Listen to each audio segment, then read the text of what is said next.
What is going on, everybody? We're here, we're live, and we're pretty much on time. Maybe like 4 minutes late. Anything less than 5, that does not count. It never has counted on this channel, it never will count on this channel. That counts as on time. And it's good to be here because we have a lot to talk about. There has been so many stories coming out of the entertainment industry over the past week. It's been tough to even catch up. It's been pretty easy to get 3 daily videos, that's for sure. Which is a good thing because I have been busy getting ready for Las Vegas because, yes, we are going to be in Vegas. The Geeks and Gamers team, Nerderotic team. It's going to be awesome. Wednesday in Las Vegas. I don't know if it's going to be flooding or not. I don't know. From what I see, every time I look at pictures of Las Vegas, there's people in there's people in floats. There's people in kayaks going down the street. Don't know what's going on there. I hope that it's not flooding while we're there. That's for sure. But rain or snow or dry desert heat doesn't matter. We will be doing the meetup in Las Vegas Wednesday, Millennium Fandom Bar, Friday Night Tights. It's going to be fucking awesome. But of course, you know, we got more Lord of the Rings cringe to talk about, and we're already starting to see it. We've been talking about it. We've been talking about how you're starting to see them change their tune in regards to the Lord of the Ring, or to the Rings of Power. I don't even want to call it Lord of the Rings, to be honest with you. For the Rings of Power series, how they're starting to say, oh, well, you know, it's totally connected to Tolkien. Oh, it's not separate at all. No, nothing like that, even though they've spent the last several months telling us that it's exactly that. Now, we're starting to see the beginnings of the cast lashing out at fans. Who could have thought that that would happen? Almost like it's the Disney Star Wars playbook, and it's about to happen for Rings of Power, and I cannot wait because it's predictable. You knew these people, these activists, couldn't keep their fucking mouths shut with all this backlash out there. So we'll get into that. She-Hulk. We got to talk about She-Hulk. There's a couple things out there. Every time we find something else new about She-Hulk, it looks more and more cringe. It's absolutely terrible. It's a show written by activist women for activist women. That's it.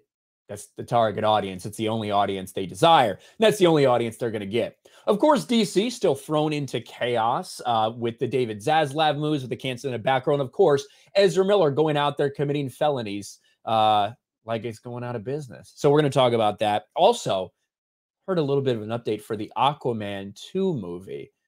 Doesn't look like it's going to be interesting, at least to me, based on what it's planned. Not just because Amber Turd is in it, but for other reasons as well. What else do we have? So much shit. You won't believe how much shit I got pulled up. Let me tell you, right now, I have 1, 2, 3, 4, 5, 6, 7, 8, 9, 10, 11, 12, 13, 14. I have 15 different windows. Even every one of those windows has multiple different tabs open, because that's the amount of stories we could potentially get into today if we have the time. But you guys know me. Sometimes I tend to talk for a while. So we'll, whoa, I just saw this message from John Matrix. Holy shit. That's crazy. But yes, you guys know I like to talk, and it's especially as the super chats start coming in, I start getting distracted. You never know. Not 15 tabs, 15 windows with multiple tabs in all those windows. That's what I'm talking about. Let's see. Matrix and Roadshow. Member for 13 months says, just a heads up, buddy. You may want to check out the news on Aqib Talib's brother. He killed a youth football coach at a game. That is insane. Obviously, Aqib Talib I don't think he's in the league right now. I think he, yeah, wanted as suspect in fatal shooting. Holy shit. That's pretty crazy. That's pretty crazy. Well, thank you for the heads up. Thank you for the heads up, John. That's nuts. Mike becomes a channel member. Thank you very much, Mike. Appreciate you. Mr. Grant Gregory for 2. Who are you picking for UFC 281? Adesanya versus Pereira. I'm picking Adesanya until someone takes him down. That's kind of how I'm looking at it right now. That's how I look at Israel Adesanya. I do see my peeps over on Odyssey. I see my people over on Rumble. Thank you guys for hanging out. Appreciate that. You always love the shirt. Well, my shirt or She-Hulk shirt? The Trans Future shirt. What's up? Oh, yeah, you mean my shirt. My bench greater than your starters. I like this one too. I like this one too, not gonna lie. But where are we? I need a fucking drink. That's what I need to start this off. Oh, wait, I haven't even said hi to the chat. I haven't even said hi to the motherfucking chat. Let me scroll back up. We'll scroll through some of these names. I see Marius. Marius C is here. What's up? Guts the Black Swordsman, Brobafett, the Rangoon Mother, Garfield's Bizarre Adventure, Iman B. Iman B says, how do you feel about Prey? Didn't watch it. Don't want to watch it. Pretty much it. Dean H is here. Abomination AJ in the house. Scott McKenzie. Bubba 45. Jesus Rosada. Chris Gore. Chris Gore's in the chat and says, weather is nice. I'll be in Vegas. That's right, ladies and gentlemen. Chris Gore will be in Vegas. I don't know if that was, I thought it was a secret. I didn't know we were saying. I thought it was going to be a surprise, but now everybody knows because Chris Gore said it in the chat. Chris Gore will be coming to Las Vegas, which will be fucking awesome. Can't wait to see Chris in person again. Didn't get to go out to San Diego Comic-Con. Didn't get to go out there, unfortunately. But now I finally get to see the man himself again. Dr. Dragon. Benzo H is modding. My Nerdy Home is modding. Grand Admiral Adam. Bruce Praska. Gilbert Millers. Tim F. Everybody in the house. Thank you guys for being here. I appreciate you. Now, we need a drink. Now, we need a drink. San Diego Comic-Con was okay. You didn't miss much. I didn't give a fuck about, I didn't give a fuck about, what the fuck is this thing doing here? Get the fuck out. I feel like it moved. I don't care about San Diego Comic-Con. Like, not at all. I honestly just wanted to go there to see you. That's the only reason I wanted to be there. Not for any other bullshit. Because, like, San Diego Comic-Con, people walking around with masks on, scared to death. And it's so corporatized. You know what I mean? I don't know. I like what we did at Anime Matsuri. I really like Dallas and Orlando. Well, Orlando MegaCon and Dallas Fan Expo. I like those because it had more of like a actually like fan driven feel instead of some like fucking corporate experience, if that makes sense. That's what it felt. That's what it feels like to me. Like when I was there for San Diego Comic-Con a few years when I was in San Diego, it was just like, I don't know, like a bunch of corporations spent a bunch of money to put on these fucking things that I didn't want to stand in line for. That's how it felt for me. Ryan drinks water with 18% ABV. Maybe that'd be cool. I wouldn't mind that. I wouldn't mind that. But let's catch up with you guys here. I guess I could take a drink. Cole Hauser for Canadian $10. Yo, Ryan, my brother, glad you're here. Look forward to my Sunday evenings. Keep up the great work, bro. Peace. Thank you, Cole Hauser. Appreciate you. And I want to talk about, I want to have you guys remind me of this. I need your help. I need to start uploading the entirety of these things to, what is it? To our Outpost Live. I've been so bad about it. And I download them anyway to clip videos out of it. It's like, I don't want to go through the whole process of uploading like an 8 gig video, but I just need to. I need to do it. Help keep me honest. There's no reason for me not to do that bullshit. Overnight. Easy enough. Easy enough. 187, yes, this is my fantasy football shirt. Everybody say talking about Prey. I didn't watch it. I didn't watch it. So I have no plans to. Jens Jurgensen, member for 16 months. Thank you, Jens. Appreciate you. Animating Andy for 10 pounds or 10 euros. My apologies, sir. If these wokies want to destroy themselves and collapse, let them do it. We have the Rippaverse and so many more future surprises from upcoming creatives. Also, enjoy Las Vegas. You're the man. Thank you. I will not be I will not be driving there like some people. I will be flying my ass. So Tuesday morning, I leave direct flight to Las Vegas. Very excited. No layovers. I hate that bullshit because it's like I get so because I hate layovers because it's a waste of my fucking time. So I strategically, when I fly, I don't leave any more than about an hour for layovers, which can get pretty tight if you start having a delay here or there. So I will have no layovers, direct flight. Loving it. I already have one in my bags completely stuffed to the brim with some RK Outpost merch to bring to Vegas. So that'll be fun. It's heavy as fuck. It's heavy as fuck. All right. As is Wonky Eyebrow for £2. Hail dudes in chat /mods. Any decent booze today? Listen, I love alcohol. I love all alcohol. I especially love really quality alcohol. However, I will drink any alcohol. This is Bullet Bourbon.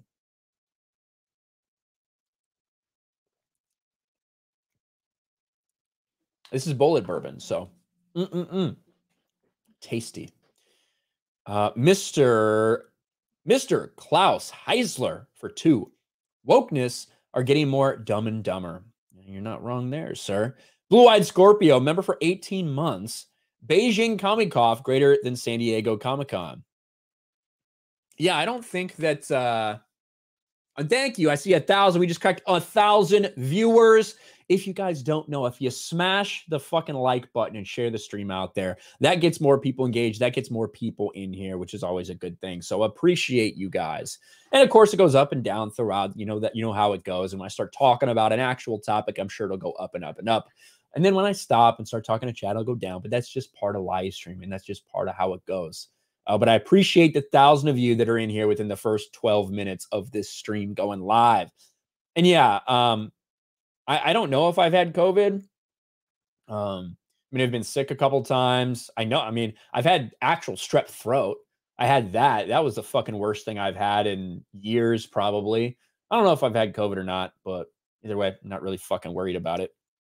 Big Raj for 2 thumbs up. Thank you, Big Raj. Mike Hill for 5. Did you swipe right on She-Hulk's Tinder page? Oh, we're going to talk about that. I mean, obviously, yeah. But we're going to talk about that. Trust me. Lowlight River for 20 Norwegian. Got no new sarcastic burns today. Fuck you, I guess. Hey, that is an oldie but a goodie, all right? An oldie but a goodie. Thank you, Lowlight River. Fantastic, Mr. Knox. Member for 8 months. Looking forward to listening to another one of your streams while working in the morning here in the land down under. Talking about cringe, especially Rings of Power. Yes, yes, yes. Fantastic, Mr. Knox. Thank you. I mean, that's a new one. Sexfind4.com. Free girls from your city. Free? Well, free. There you go. That's why I was being honest, Cleveland. I said I'd swipe right. I said it. I said it. Kelly Johnson, skipped on me for 2. Ryan, are you ready to firebomb House of the Dragon? I am, and I'm going to talk a little bit about Game of Thrones. Maybe. No promises, but I'm planning to. I'm prepared to. Animated Andy for 5. San Diego Comic-Con being scared for something not that dangerous as it seems and forcing people to do things. What you expect from a commie state. Yeah, and TwitchCon just gave in too. What bitches, right? Honestly, the fucking TwitchCon people who saw the nonsense and they're like, you know what? We're not going to have any of these mandates for TwitchCon. Then they got backlash from 3% of their fucking autistic audience who was freaking the fuck out. We need masks to protect ourselves, but not only we need them, we need others to wear them. So now they fucking reinstituted those policies. So stupid. So dumb. Dean H, channel member, says, hail to all the squads and chiefs out there. Looking forward to some live streams from Vegas. Thank you, Dean. Aloran for, let's see. I don't pen. What is PEN for $10? Aloran. I don't know what that means. But Peruvian, maybe? I don't know. Says, is there an event for unsubscribe for Amazon Rings of Power Day? Maybe. I know September 2nd. I know that there are people that want to on September 2nd essentially ignore Rings of Power and instead tweet and promote and watch Lord of the Rings from Peter Jackson. And I think that's a good idea. I think that's a really cool idea.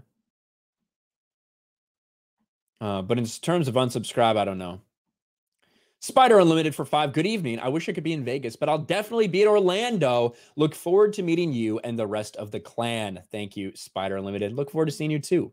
E. Heffelfinger for 2. Check out Public Square. It's a Yelp alternative. Founders pro-constitution and business has freedom ethics on their website. Business who support freedom and said no to Pan 19 rules. Wow. That's cool. E. Heffelfinger. Public Square. I will check that out. I will check that out, man. Sean Patrick for 5. Hail, Ryan, and so pumped about Vegas. It's going to be a blast. I'll be buying some merchandise, brother, for sure. Lots of pictures. Hell yeah, Sean. Looking forward to seeing you. So I should have in Vegas. I've got the shirts. I've got a couple mugs left, not a ton of mugs, but I should have some fucking sick hats too. So I'm looking forward to bringing that shit out there, and then I'll also have just a bunch of free shit to give away too. I'll have keychains and buttons and stickers, and what else will I have? Keychains, button stickers, and coasters, shit like that. So there will be a lot of stuff for everybody. So looking forward to it.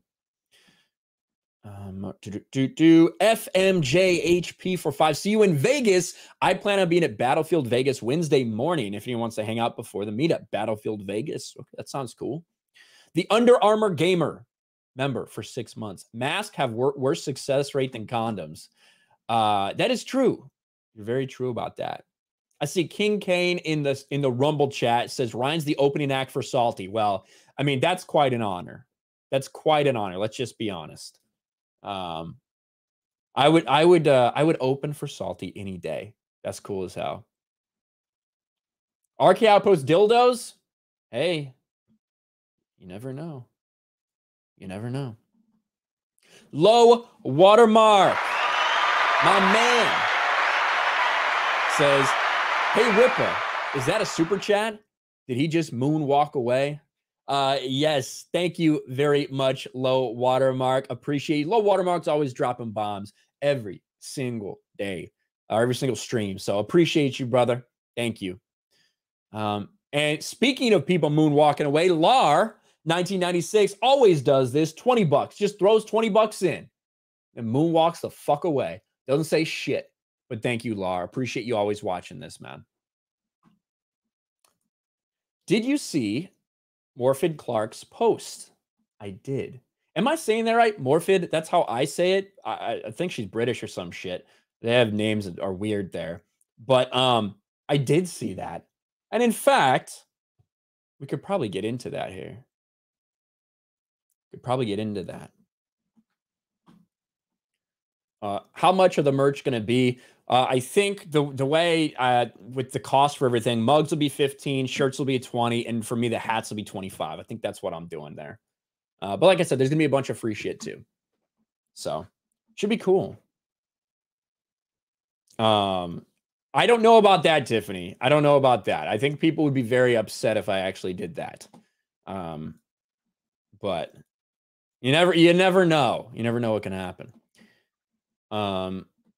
Let's see where I need to find now that window that I had ready. Lord of the Rings.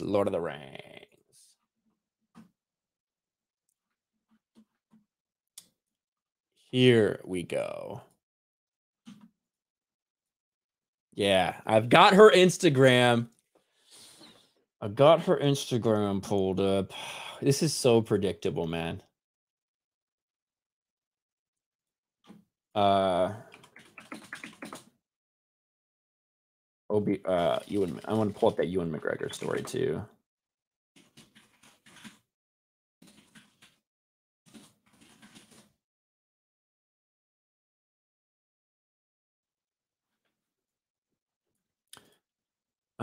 Yes, this is definitely the way it's going. And we talked about this. We talked about it. Like, it's been months, right? And they've been trying to ignore this backlash from the fans. Eventually, it's going to get to a point where they just can't anymore. And man, oh man, it's gonna be interesting. I wanted to find Sophia Nam Vet. There's got to be the news story from her that I want. Yes, this is the exact story that I wanted.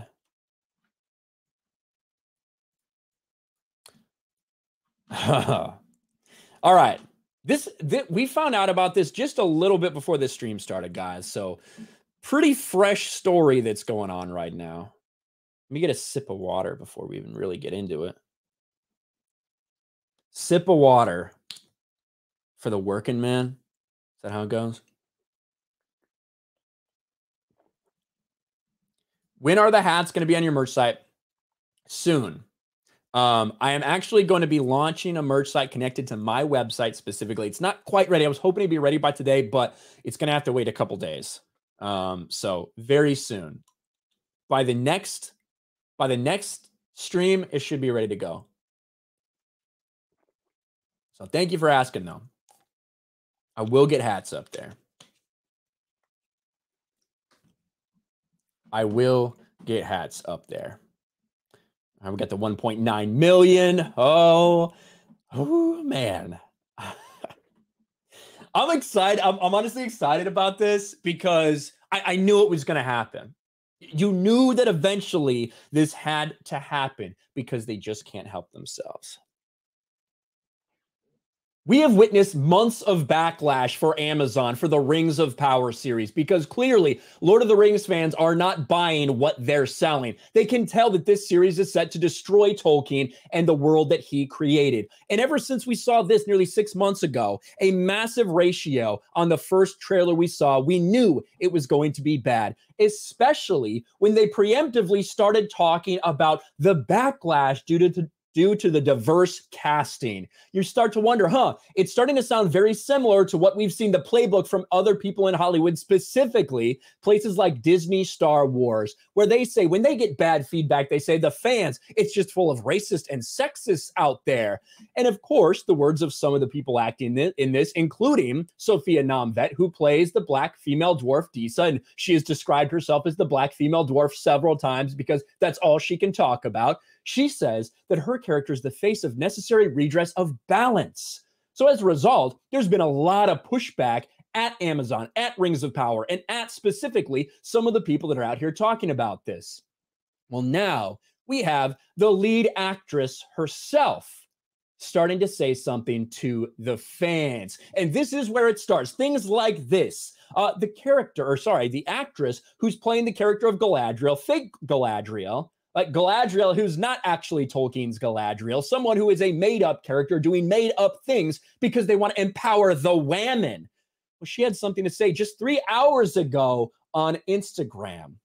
Anyone sending hate to my black castmates, get off my page, get off the internet, and shut up. Now, what does that mean? Does that mean hate because they're black? Or does it mean people criticizing the show? Does it mean people criticizing the characters? What exactly does that mean? I guess your guess is as good as mine. Your guess is as good as mine when it comes to what Morphid, I think that's how you say her name, Morphid Clark. It's a weird name. I'm not familiar with it. I've never seen her in anything else, but I think the way you say it is Morphid Clark, who plays Galadriel. And then she did something else, which I think does set up for what we're going to see in the future. There you go. Who made this? Shut the fuck up. You know, the trailer that everybody was making fun of? I think there's a message in there for Lord of the Rings fans. A message, one, that she thinks that there's racists coming after the show, that the fans who don't like this, they're just a bunch of racists, they're just haters out there. And of course, if you don't agree with her, this is probably the reaction you're going to start to see from people involved with Rings of Power. It was only a matter of time. And what does this already sound familiar to? Of course, we know. Ewan McGregor defends Obi-Wan co-star Moses Ingram amid racist backlash when there was like 3 Instagram messages directed towards Moses Ingram, one of which was actually probably something racial. Then at that point, Obi-Wan, Ewan McGregor came out and Star Wars came out and they defended her. How dare you? There's no room in the galaxy for hatred. All this nonsense, all this virtue signaling. It backfired on them because Obi-Wan Kenobi, despite being the top-rated thing we've ever seen in its premiere on Disney Plus, fell off a cliff in terms of the audience after they came out with this virtue signal. After they said, you're racist if you don't like this character, people tuned out. It fell off the charts because people weren't interested. That's what happens when you attack your fans. And it looks to me like that's what we're about to see from the Lord of the Rings cast. Sorry, from the Rings of Power cast. I keep wanting to call it Lord of the Rings, even though I shouldn't, because this is not Lord of the Rings.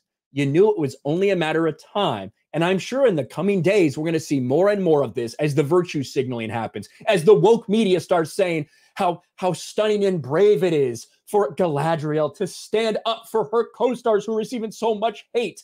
Spoiler alert, the hate you're receiving is not because of racism. It's because you're destroying what Tolkien wrote and you're bragging about it. You don't care about Lord of the Rings. You don't care about this world. You don't care about these characters. You're trying to bank on the Lord of the Rings name with something that has nothing to do with what Tolkien would have wanted in this world. Disgusting. That's why people are mad.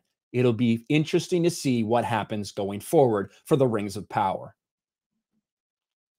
Is anyone surprised by this? A single person. A single person. Because then Morphid, right, for her, it's going to be, is maybe Morphid. I don't know how to say her fucking name. She's not relevant enough for me to know how to pronounce her name. But, well, what if someone says something about her? There's been a lot of backlash towards her character. That's just sexists, right? Must be. That must be it. I'm sure when there's backlash towards what Elrond's character, right? What is that? Probably homophobes, right? Because he looks gay. Maybe. I don't know. I don't know. Only time will tell. Had to get that out of the way quick, though. Sarasota, Florida, checking in.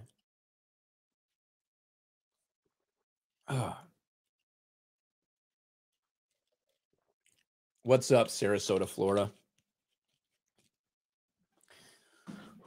Man, oh man, cannot wait. And you know how people are going to spin this, right? It's going to be like, oh, you think telling them to not hate on a black actress is wrong? What is the message that they're sending? The message is they're getting hate because they're black. That's what they're saying. That's what she's trying to say. That's the message she's trying to put out there.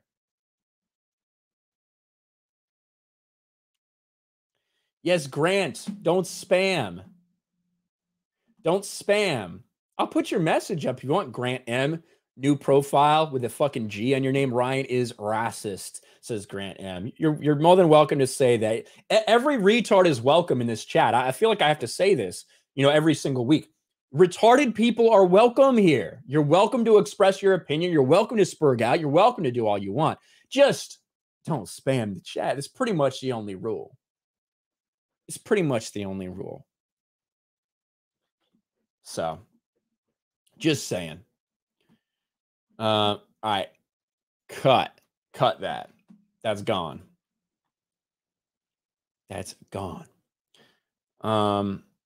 Is it more feed? I don't even know how to say her name.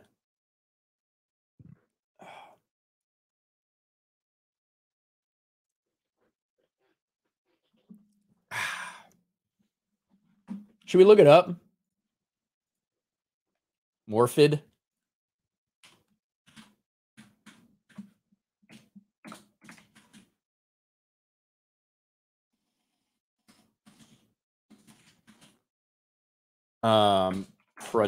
Pronunciation. Let's listen. And often confusing celebrity names that many mispronounce. Just say it. This is a Swedish-born Welsh actress. How do you say it? Morphid Clark. Morphid Clark. Morphid Clark. There you go. Thanks, you fucking creep. Who is this? Julian. Bro, Julian's got 500,000 subscribers. This guy says he's wrong.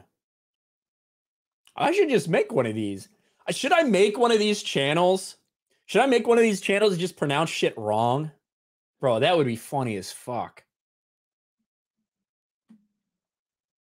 That would be funny as fuck. Invite him to the team. I don't think so. I don't like his voice. I don't like his voice. All right. The Under Armour gamer at the Raging Ryan 2 level, baby. Says masks have worse success rate than condoms. I said that already. Man, sometimes when I'm like in these, I'm just in a zone and I'm fucked up, aren't I? Low key for $5. Ryan, what about Alan Richardson as Soups? Better physique, and he has that classic Superman smile. He'd make a great all-star Superman style adaptation. You have to dye his hair because he's kind of like either a very light brown or a dirty blonde, if I remember right. You'd have to dye his hair. I mean, he's fucking jacked. I mean, I think he could. I think he could do it. I don't know. I think he could do it. Low Light River says, "Hey, I'm autistic. I find you using it as a slur offensive because the internet's always serious and never uses words just because." # reasonable. Thank you, Low Light River. I appreciate it. I appreciate it. I agree with this. I think he kind of has. I see him as Captain America a little more. That's how I see him. Booster Gold. Yeah, good Booster Gold, maybe. Maybe a little too big to be Booster Gold. Green Lantern 328 for 2. Kick ass, Seabass. That is all. Thank you very much, sir. I will do just that. Fantastic, Mr. Knox for Aussie 5. Sorry, Amazon, but Kate Blanchett is Galadriel. Amazon's version is from a $2 store, cheap and nasty. Yes, cheap and nasty. I agree. Animating Andy for 5. Yay, they're so stunning and brave that they're willing to self-destruct themselves. As they always are. CJ for 5. Even my normie friends are skeptical about Rings of Power. Do you think the show is going to have long-lasting negative effects on the franchise like TLJ? I don't think so, because I don't think the majority of people are going to consider it Lord of the Rings. You know, I think so many people think that it is just not reality. You know, that's what I think. How do you say this name? Andrei Medelsky for, is that 50 Czech? 50 Czech dollars. Thank you. Just came back from a 5-day metal music fest, aka Cookie Monster Music. I'm all bruises. It was beautiful. Nice to see you live. How you been? I've been good. Ondrej Medelsky. Am I saying that right? Just say Dave. No, that's not. Is that how you say it? That's not how you say it.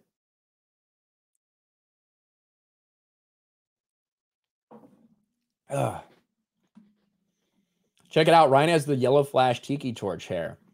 Yeah, I know. I think that my haircut's a little more tiki torch for Renfamous than Drunk 3PO's hair, to be honest with you. But I don't know. It's either that or the one that all the lesbians steal to look manly. You know what I mean? I see a lot of men that want to look like, I see a lot of women that want to look like men with my hair. That's the manliest one they could find. Taker 610 for 2. Just 3 weeks until Rings of Cringe. Yeah. September 2nd, man. The anniversary of Tolkien's death. The anniversary of Tolkien's death.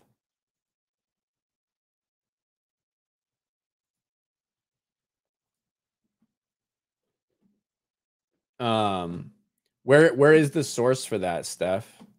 If you could put it in there. Hernandez, professional accounting. What's up, man? For $5 says hit the like button. Yes, hit that motherfucking like button. I'm getting a DM from the producer.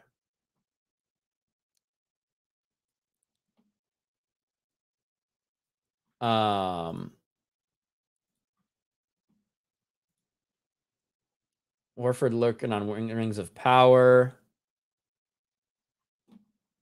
Morphid.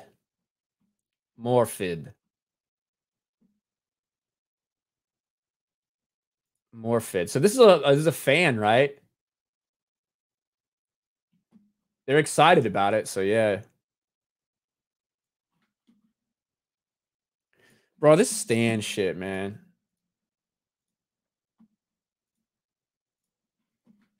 There you go. This is the person who got excited because they did that edit. So, there you go. Steph, thanks, Steph, for the detective work. This is where it originally comes from. There's no music associated with it. No music associated with it.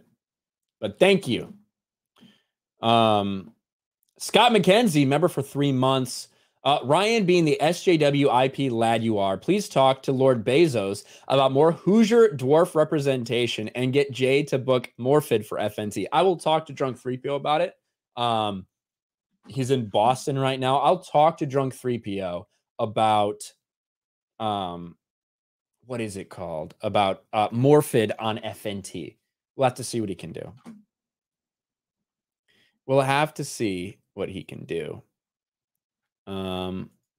Is my like chat frozen over there? I don't know. All right. Rumble, Odyssey still going strongly. Refresh this to make sure I get the chat going. Good. And let's refresh over here. We'll catch up. We'll play the catch-up game. Your black nerdy homie for $5 says, Ryan, I'm excited for BoomerCon 2022. What outfit were you wearing when you first met Garrett and Jeremy at SDCC 2019? What is your favorite font? So I prepare a resume for you for the FNT diversity head. Also have a gift as my token of appreciation for you. Well, thank you, my black nerdy homie. I'm excited for that. So 3 questions. What outfit was I wearing?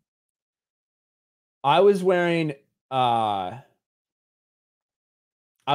khaki flat front shorts and either a green or blue V-neck. I don't remember. That's what I was wearing though. I don't remember my shoes. But yeah. That's what I remember. And I was probably about 20 pounds. It's probably about 20 pounds lighter than I am right now. That was back when I was like running a lot. I had like fucking, God, I was down to like 8% body fat or something like that. That was the best cardiovascular shape I've ever been in my life, hands down. And it's not even fucking close. But yeah. Why would you remember that? Because I got a good memory, motherfucker. That's why. That's why. I remember everything. Yeah, I mean, not everything. A lot of random shit, though. No way. Oh, never mind. I thought Gary had done something else. Yes, let's retweet that. Let's retweet Steph right here. Yes. That's gonna be a big story. You are about to see. We may have got the first coverage right here. We may have got the first actual no shit coverage of what is it called? About Morphid Clark. Maybe it. That may be it. It'll be clipped out later and put up, I guarantee it.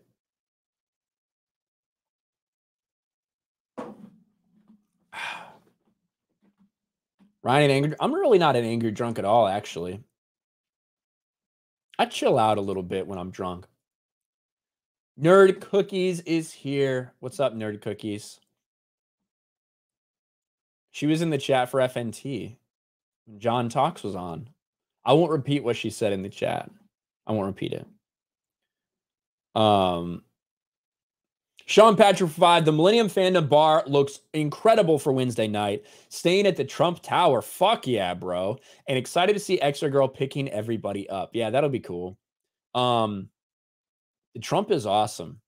The Trump is like Trump Tower is not Trump Tower, but the Trump Hotel in Vegas is it's really classy. It's really nice. And it's not, I mean, it's more expensive than a lot of the places on the strip, but it's not crazy.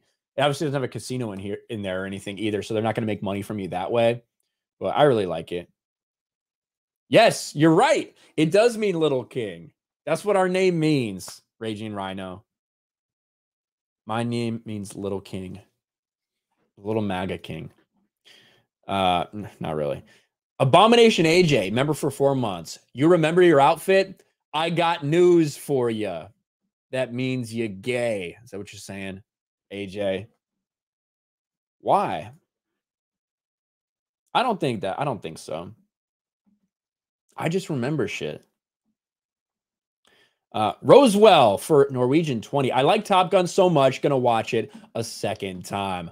Bro, Top Gun fucking Maverick. Are you kidding me? I got another story about Top Gun.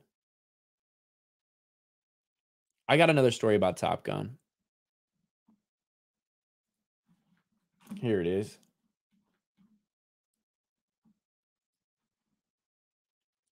Pull that up. I just pull so much shit up, right? So much fucking shit up, right? So it takes me a while to find it. And then I'm like, maybe I should add this.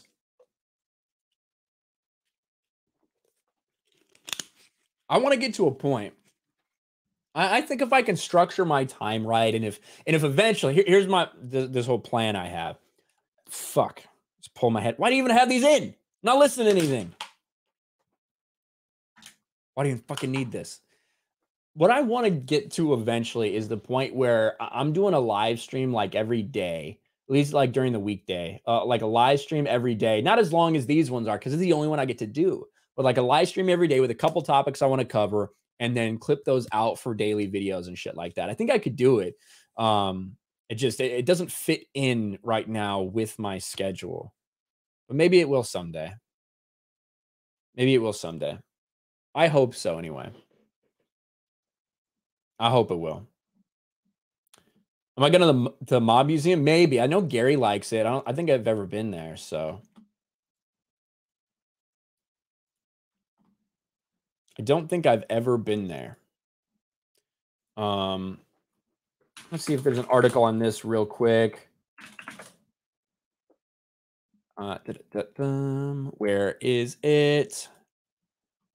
Just to check. I don't think there will probably be one from like a mainstream news site. No, there's not. That's all right. We don't need it.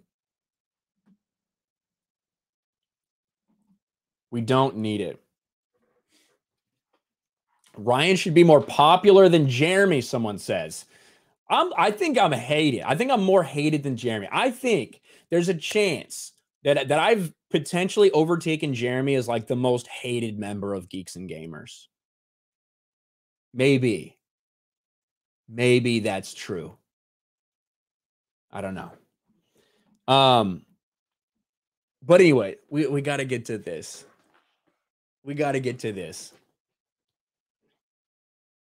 Just like I predicted last week, Thor: Love and Thunder continues to fall off in the box office. No staying power for this movie from Marvel, which is the story of Phase 4 of the Marvel Cinematic Universe. Big openings, but disappointing runs because the audience just simply isn't coming out to watch these Marvel movies anymore from Disney. But something that people are coming out to watch is Top Gun Maverick. And in fact, like I said, Top Gun Maverick has beaten Thor in the box office this weekend. This is the 12th weekend of release for Top Gun Maverick, and it's only the 5th or 6th weekend of release for Thor: Love and Thunder, but it doesn't matter. Top Gun continues to do well, continues to make money, while Thor: Love and Thunder flounders, drags to just barely crack $700 million worldwide when they thought it was going to do way bigger numbers than that after that opening weekend.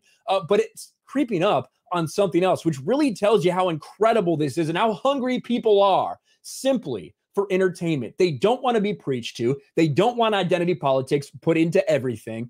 They just want to enjoy themselves in the movie theater. They want a good story that doesn't tell you to go fuck yourself if you don't think like the people who created it.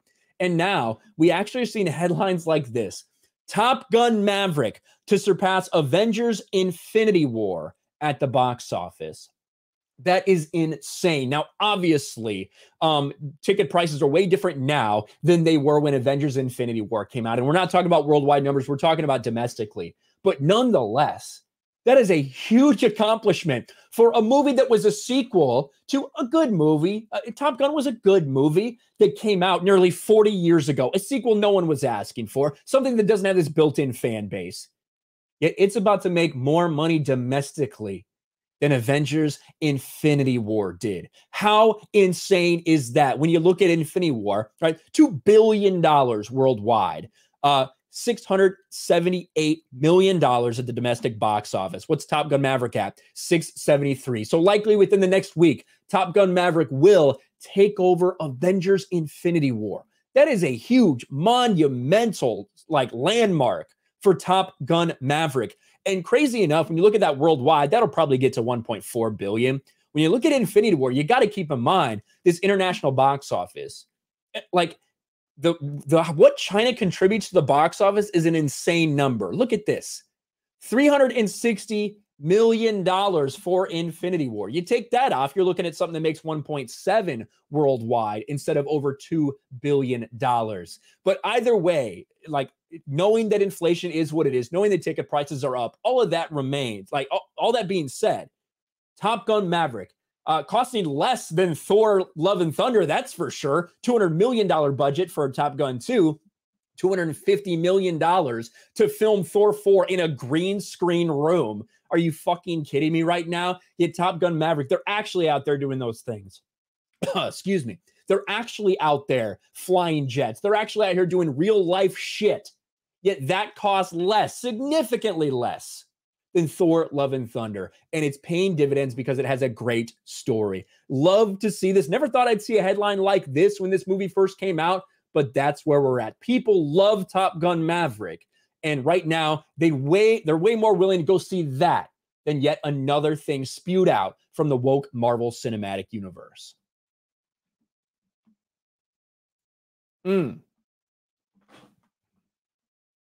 Maverick surpassed Black Panther. It didn't yet. Well, I mean, worldwide, yeah. Not domestically, though. Not domestically.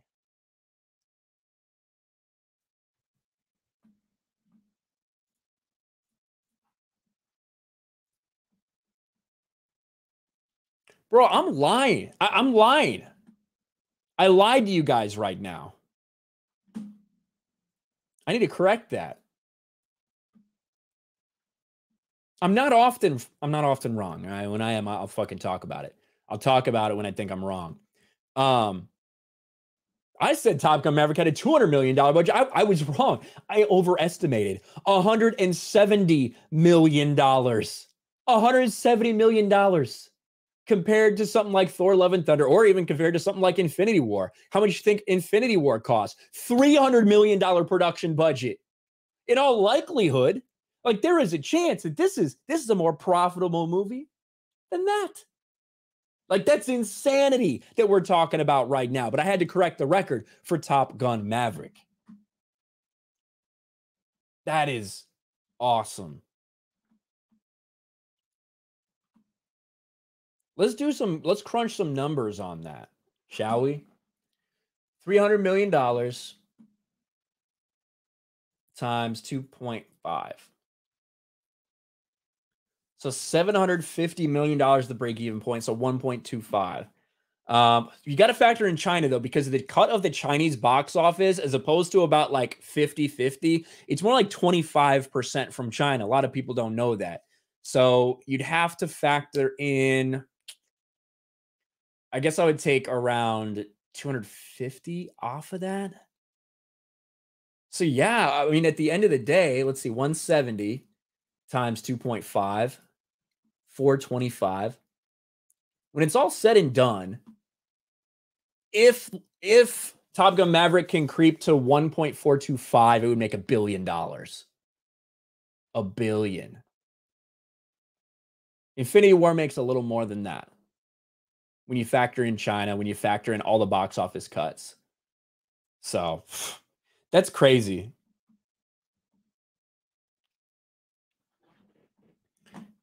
That is crazy.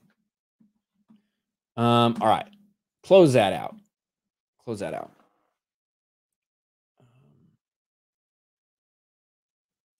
Oh, this is a fucking good one, dude.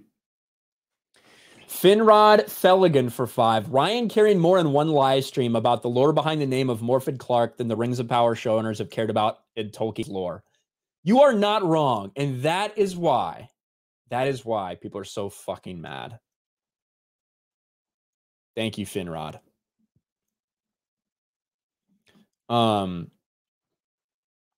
Where am I?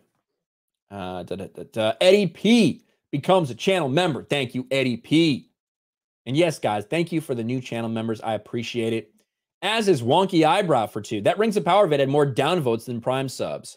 I wonder, I think Amazon Prime, it's got to have like 100 million subs, right? Amazon Prime subscribers. How many Amazon Prime subscribers? I'm a curious person.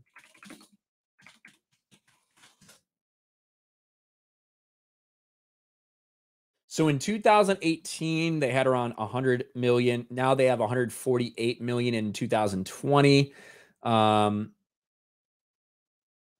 2022, I think the estimates right now are 163. 163. That's a lot.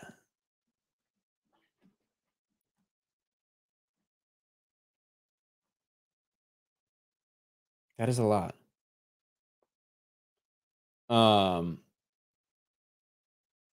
Let's see. What is this? I'm looking for, I see you guys talking in the chat. Oh, Ryan, another person. And again, these, ooh. That was very close. I usually don't get close to gamer words, right? To actual gamer words. That time I got a little bit close. Ryan says, you remind me of a 12-year-old who swears. You do it just to sound cool, but you're not. I will say, for anyone that unironically spells you with a U and then you're with a UR, you are doing that to sound cool. But you're actually just, I almost said it again, can't say those gamer words on these streams. Can't say the gamer words here, not on YouTube, only in real life, unfortunately. But you obviously, as a lot of people in the chat pointed out, I've never been around a veteran before. That's just how I fucking talk. It's got to be in real life. You're going to see it anywhere you find me, unless I'm specifically on a program that has a no swearing policy. Like if I go on Turning Point USA or wherever else. Like when I go on Drew Hernandez's show on Frontlines, I won't swear there because out of respect for their audience. Or if I go on someone else's channel who doesn't want swear words, I won't swear. But it takes some control because that's just how I speak naturally. So I guess, and the only solution is to tell you to go fuck yourself.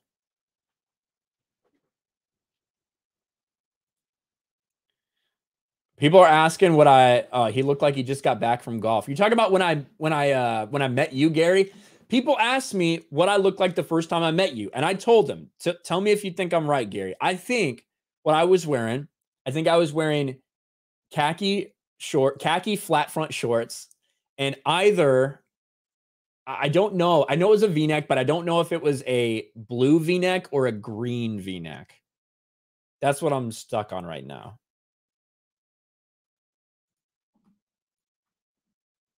That's what I'm stuck on. All right. Where am I? CJ for 2.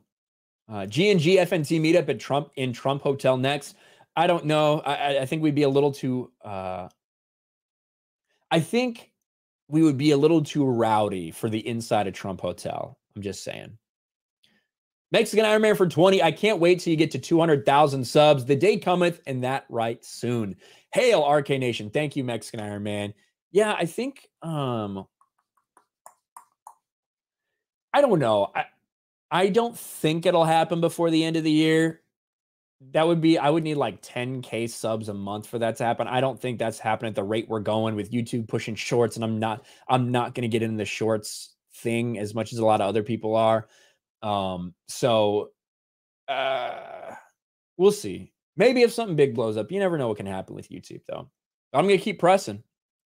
Flaccid Phoenix, member for 4 months at the Raging Ryan 3 level. What color of concealer were you wearing when you met Gary for the first time? I don't fucking wear makeup. Well, there is 2 times in my life where I've worn makeup, and that was for the Blaze. Because they've got these big studio lights on you, so they put like just a little bit of fucking shit on you so you're not shiny. That's it. And Steph has exclusive footage of me getting makeup put on me. So that's the gayest thing I've ever done. And I was in the Navy, so that's saying something. Mike Hill for 5. Thor's been out half the time, but Top Gun has more money domestically than Thor worldwide. Not quite, because Thor has around 720 million worldwide after this weekend, and Top Gun Maverick is at 6, like 70 or right around there.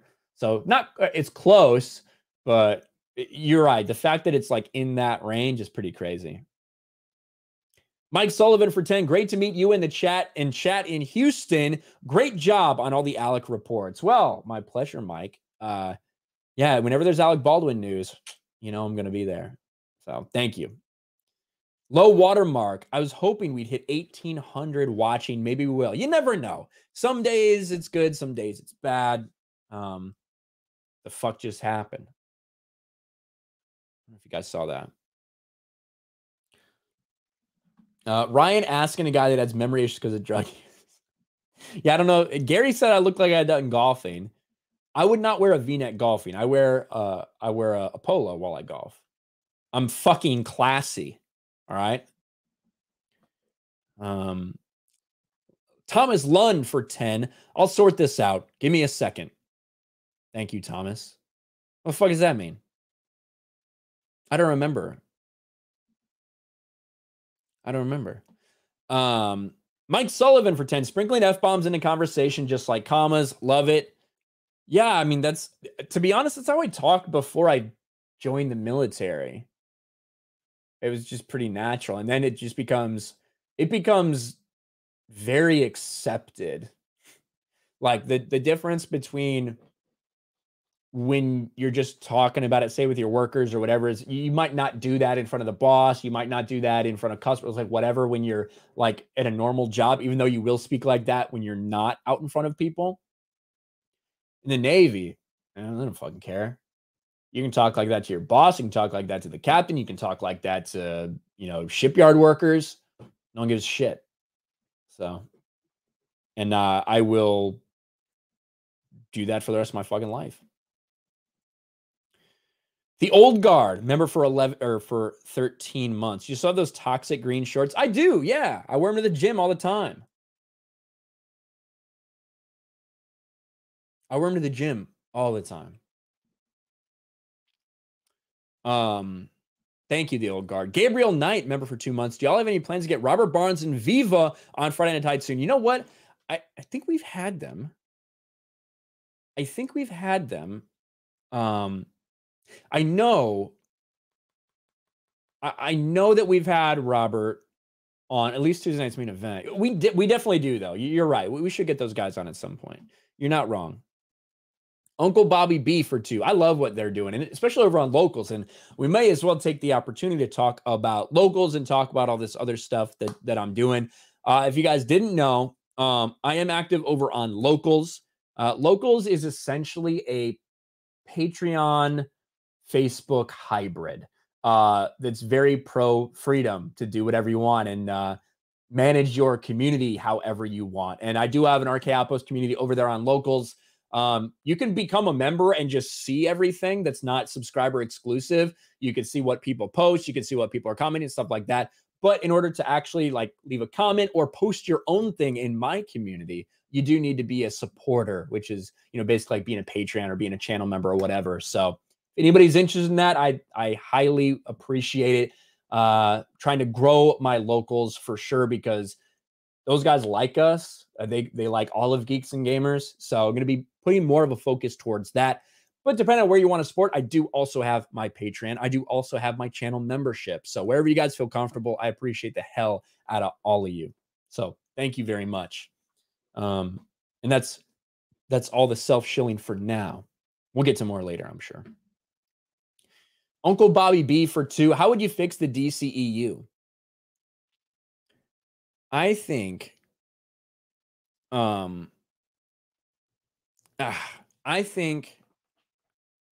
at this point, I know there's people that are still hanging on to restore the Snyderverse, but unfortunately, you have a Flash, Snyderverse Flash that cannot be Flash anymore. Ezra Miller cannot be Flash anymore. Amber Heard cannot be Mara anymore. From like a big perspective. leaves you out of that. You also have a Ben Affleck who continues to age, a Henry Cavill who continues to age. I think, you know, the right answer is to full reboot. I just think things are too complicated right now. I think that's the right way forward. But I don't think they're going to do that. Like, I love Henry Cavill as Superman. I want a Man of Steel 2. I want a Ben Affleck solo movie. I want all this shit. But I just don't think it's going to happen.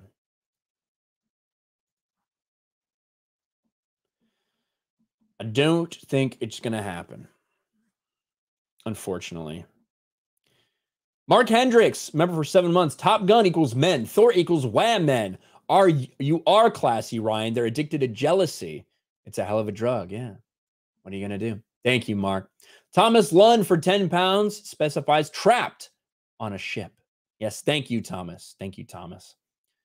OSPDY for 2. Swearing is fine, just please no blasphemy. I know there are a lot of people that, you know, do not like blasphemy. And, you know, I'm a Christian. I don't really talk about that a lot.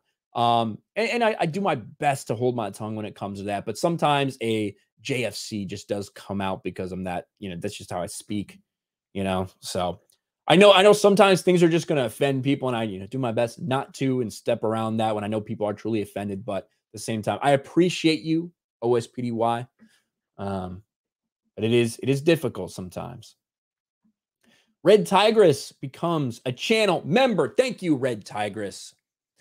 John Thomas for 10.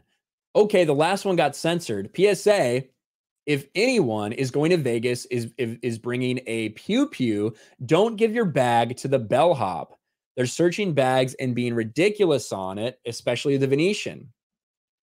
Very good information. Very good information from John Thomas there. I will be doing that because Nevada is reciprocal to Florida concealed carry, which is awesome. So that'll be very, very good. And that's a good thing to know. Thank you.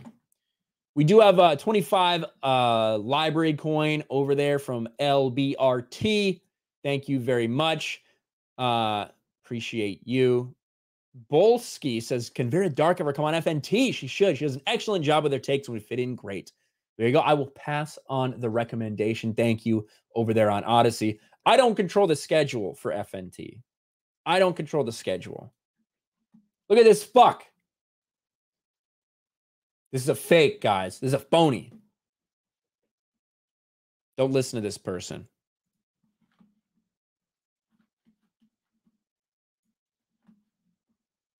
You are fake news.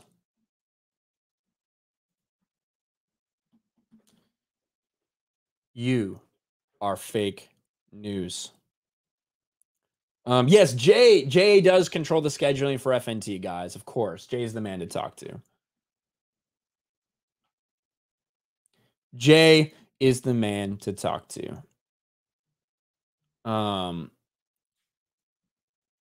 Let's see.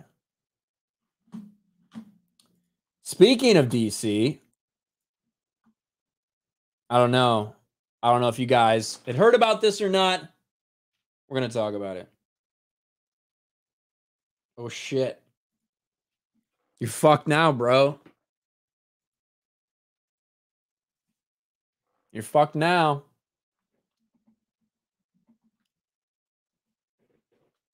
With all the chaos going on at DC Films right now, with Warner Brothers Discovery new CEO David Zaslav shaking things up, canceling Batgirl, essentially putting everyone on notice that no one's quite sure what may happen going forward with the DCEU, we do have Aquaman 2. Aquaman 2 that already may have some bad press because Amber Heard is likely still in this movie. Nobody wants anything to do with that person because she is disgusting. She's a liar. She tried to destroy Johnny Depp's entire life and his entire career, and she damn near succeeded. So now nobody wants to watch a movie with her in it. But that's not the only thing that they might have to overcome, at least with these recent comments from Jason Momoa. Jason Momoa says Aquaman sequel is a climate change allegory to bring awareness of what is happening to our planet. Now, just like with any celebrity, if they want to use, they want to use the fame they've gotten in their notoriety to, speak out or donate or whatever to, something that they believe in, whether that be rights of some sort, whether it be some political party, whether it be something that's happening in the world, that is their right to do so. However, when this starts coming in to the content itself, that is the problem. And that's one of the big problems with Hollywood. Did anyone really care that likely 95% of Hollywood all thought and voted the same way before the past 5 years? No, not really. Pretty much everyone knew that that was the case and was like, all right, whatever. Now, however, what we've seen, especially since 2016, is the injection of politics, the injection of identity politics and virtue signaling into nearly everything that Hollywood makes. And it looks like, according to Jason Momoa, that might be coming in Aquaman 2. Actor Jason Momoa said the Aquaman sequel will follow in the footsteps of its predecessor to deliver a climate change allegory. Momoa said the movie will speed up what will happen to the Earth if climate change continues unopposed. I don't want to give too much away, but we really get to speed up what's going to happen to this Earth, and it's not because of aliens. Game of Thrones alum said Aquaman filmmakers have tried to elevate the superhero genre by putting out a positive message while bringing awareness to what is happening to our planet. Those superhero movies dominate our market, which I have my own thoughts on because I love cinema, but we try to put out a positive message and go on an adventure. Don't have a problem with that. This is the part here. Aquaman is the most made fun of superhero in the world, but it's amazing to be able to bring awareness of what's happening to our planet. It's not some story that's been told over and over. It's a movie about what's happening right now, but in a fantasy world. Of course, they talk about how he's been a climate change activist before. If you want to use your Instagram and talk about climate change, again, have no real problems with that at all. But when it starts coming into the content, when it starts to be what you decide to make it about, that could be a problem, especially if you're trying to preach to people. One throwaway line here or there, it can make people cringe. It can make people go, I don't want to hear too much of that. But if that's what your story's based on, if that's what you decided to make your plot on, don't know if it's the best idea going forward for something that already might have a lot of issues with Aquaman 2. You already have this person right here to potentially overcome. Amber Heard, one of the most unlikable people in the world right now. I don't think you want to add anything else onto that. But we'll see.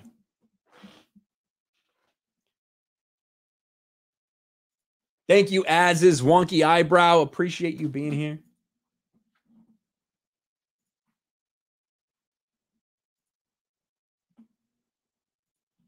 Appreciate you being here.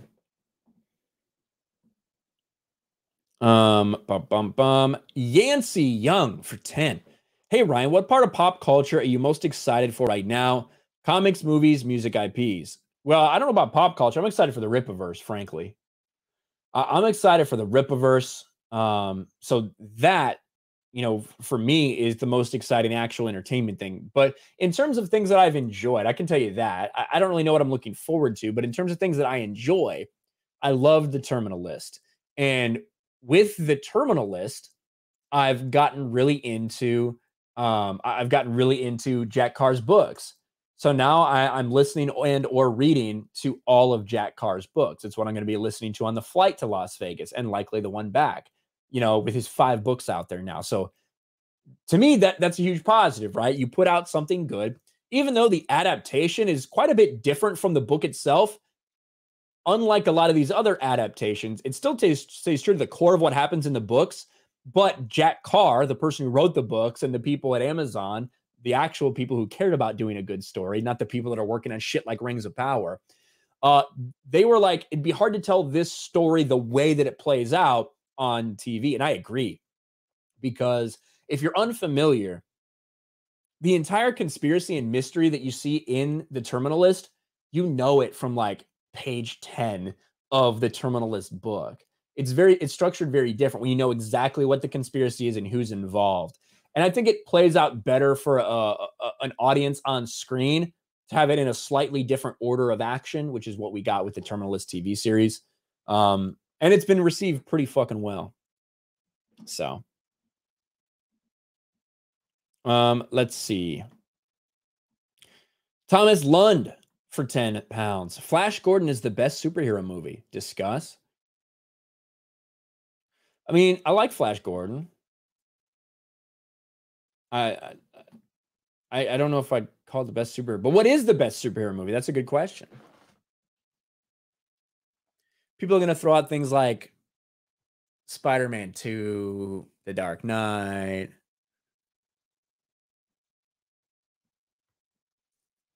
I don't know. It's pretty tough to go wrong with the Spider. I just watched Spider-Man last night, the original Spider-Man. Is it Spider-Man 2? Iron Man 1 was really fucking good, dude. Winter Soldier was great. Winter Soldier, I like Winter Soldier, but it's tough for me to put it in like, even though obviously Captain America is a superhero, it's tough for me to put it in the superhero category. Because it feels almost more like a spy thriller, which is one of the things that made it stand out, and I thought it was really fucking good. But yeah, it's obviously a superhero movie though. I liked Winter Soldier a lot. I think that The Dark Knight, I really love The Dark Knight, but I think it puts on a pedestal a lot because of Heath Ledger's Joker, which I like Heath Ledger's Joker. Like if he didn't die, I think we have a different look at that movie personally.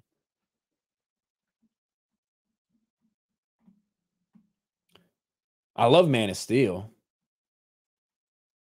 The actual Steel, I don't know about that. Ian So Forth for 25 pounds. Tell Jason Momoa that the sequins on his costume are the worst things that could happen to the sea and the planet. Yes, that's true. I bet a lot of sequins that fell off of him choked a lot of turtles to death. Probably true. And personally, I don't have any problem. I don't have any problem with the character of Aquaman addressing like pollution and things like that, right? Environmentalism, because that is kind of like a part of the character. He cares about animals, right? All this shit, cares about the ocean. The climate change thing is cringe as fuck. It just is. The climate change thing is cringe as fuck because how many articles and how many different decades are you going to see where New York's going to be underwater in 1985, New York's going to be underwater in 1999, New York and Florida are going to be underwater by 2012, New York and Florida are going to be underwater by 2020. Shut the fuck up. Come on, man. So that's my issue with it. So to have the entire movie is based on that premise, I won't be a big fan of that. Mark Hendricks for 10. Yay, another climate change movie. Is there going to be diversity as well? I can't wait to be preached to for 2 hours. Yes, I agree, Mark. Albert Nato Retro. Honestly, environmental story in Aquaman makes sense considering he lives in the ocean. I'm not going because of Amber Heard's association to it. Well, there you go. And I actually don't think we disagree that much then. I actually don't think we disagree that much. That's true. They should. They get more territory. They should be fucking melting those ice caps.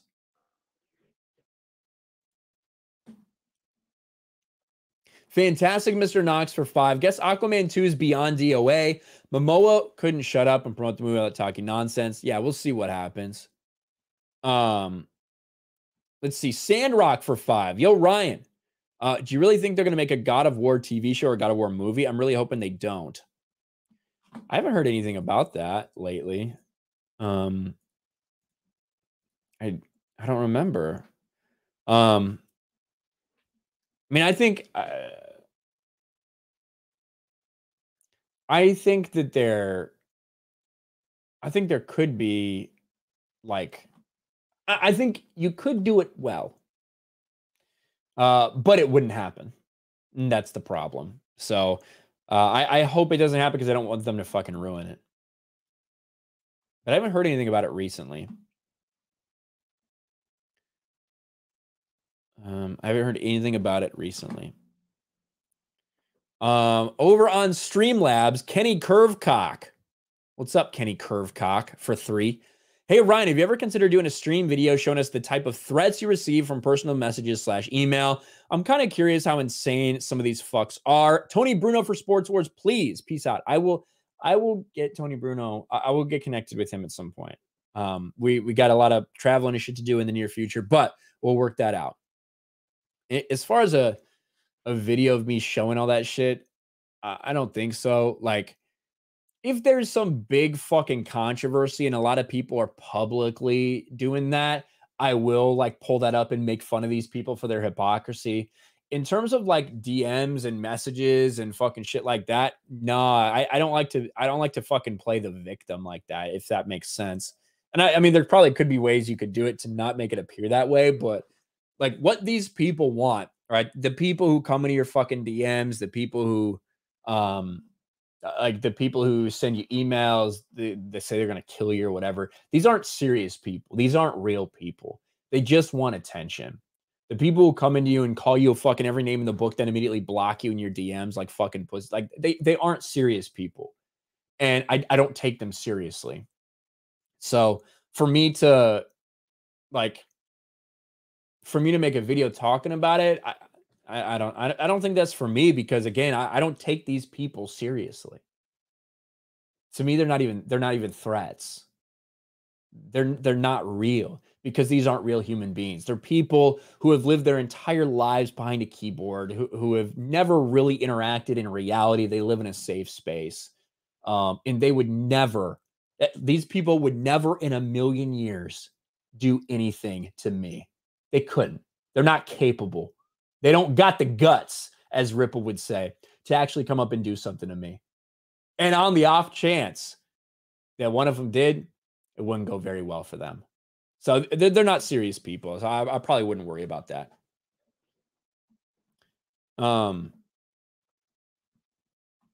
Let's see. Where am I? Mike Hill for 5. Aquaman and Poison Ivy would be a perfect couple. Ooh, that'd be a good one. That'd be a good one. Yeah, you're not wrong. Malik Gurley for 5. I do not like that ridiculous stealth suit. Not to defend the goldfish armor. It's stupid, but it's still iconic. Yeah, I think you want him to look like him. You know, the stealth armor does look a little silly. If you're like, I am okay, right? I am okay with other costumes and other outfits, you know, in these things. I think it's okay for there to be like maybe 3 bat suits involved in a single movie, depending on what he has to do. But I do think one of them should remind you of comic books, right? I do think that that should be real. Taker for $5. Did Deshaun Watson essentially admit to wrongdoing with his recent apology? I think his lawyers would be quick to say don't apologize or admit guilt. I don't think he should have said it like that. I think he should have said something like, you know, I have a lot of sympathy for the women who were affected by this and this debacle. But yeah, to say that I'm sorry for what I did to, I think that was a legal mistake for him. Not a moral one. If he feels sorry, you know, maybe he should say sorry. But legally, I don't think I would have done that. If I was, I'm not a lawyer, but if I was his lawyer, I'd be like, oh shit, what the fuck did he just say? Alexander for 2, prayers for Salman Rushdie. I highly recommend the Satanic Verses. Haven't been able to read much, but the 75 pages I have are the best I've possibly ever read. I'm about to talk about that. Thanks for bringing that up, or I could have forgotten.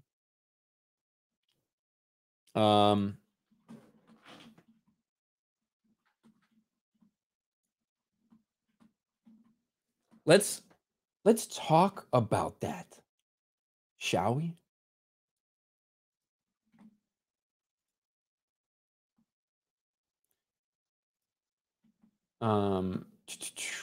Real quick from Douglas says, I think the problem with films are the political themes they aim for oversaturate the story. Conceptually, it's fine, but they didn't need to overdo it. That's the problem. There has always been inspiration from shit like actually going on, right? Little things here or there. The difference is now, one, it's so heavy-handed, and it's clearly written from a place of, if you don't agree with this, you're a fucking terrible person, right? And I think that that's kind of one of the biggest problems of what we have going on right now. But you're right. Like, there's definitely artistic and you know, subtle ways to do things, or inspirations you can take without necessarily then sitting there and virtue signaling about it.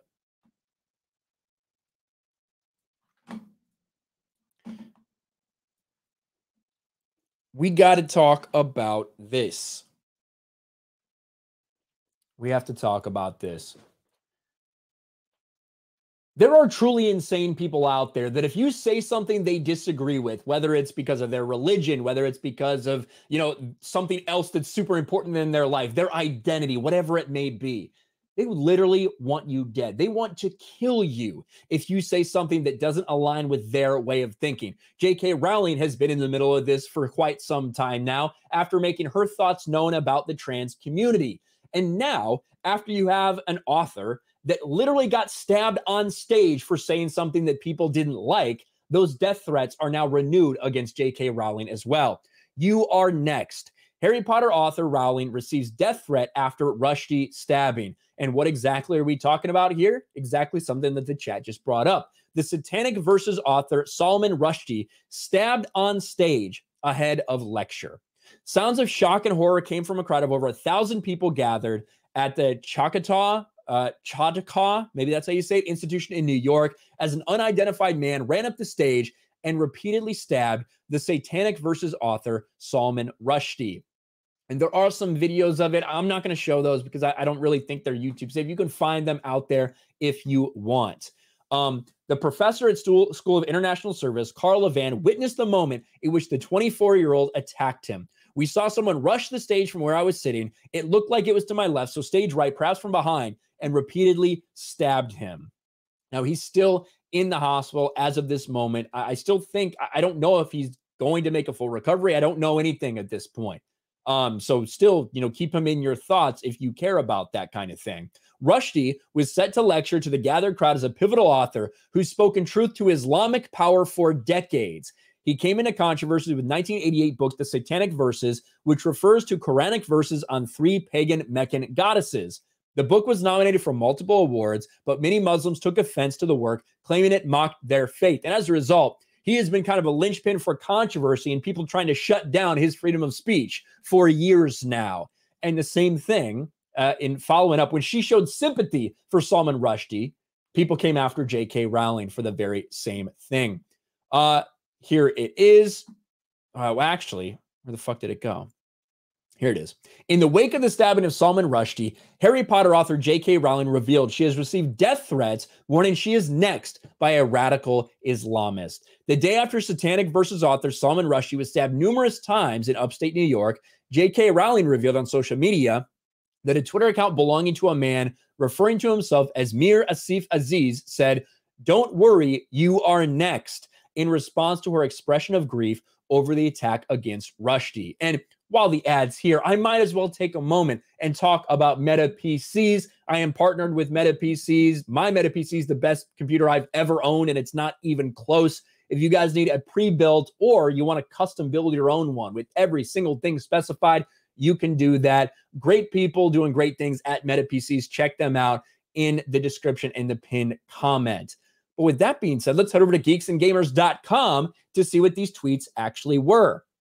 You can see J.K. Rowling tweeting out, "Horrifying news. Feeling very sick right now. Let him be okay." But what you saw, and we can pull up in the Twitter thread right here, Twitter support, these are your guidelines, right? About violence. Look at this. Feeling very sick right now. Let him be okay. Don't worry, you are next. Now, is that a serious threat? Who knows? As a person online, you never can really tell. But considering all the things that J.K. Rowling's had sent against her in recent months and recent years, it wouldn't be surprising. And as geeksandgamers.com, Blabbering Collector, shout out to Blabs, points out, Warner Brothers actually made a statement about this for a change. Warner Brothers strongly condemns the threats made against J.K. Rowling. We stand with her and all the authors, storytellers, and creators who bravely express their creativity and opinions. Warner Brothers Discovery believes in freedom of expression, peaceful discourse, and are supporting those who offer their views in the public arena. Our thoughts are with Sir Salman Rushdie and his family following the senseless act of violence in New York. So not just Salman Rushdie, now J.K. Rowling is threatened by these things. Obviously, the person who was actually attacked, thoughts and prayers go out to him and his entire family. But the fact that this many people are out there that have a problem with words, that get that offended by fucking words, that they feel the need to go out and do this is absolutely pathetic. These people are truly the scum of the earth.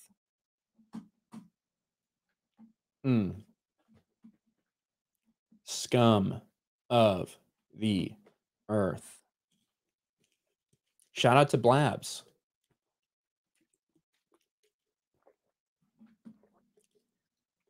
That's a good point. Somebody said about Twitter's largest shareholders. A lot of Saudi Arabian money.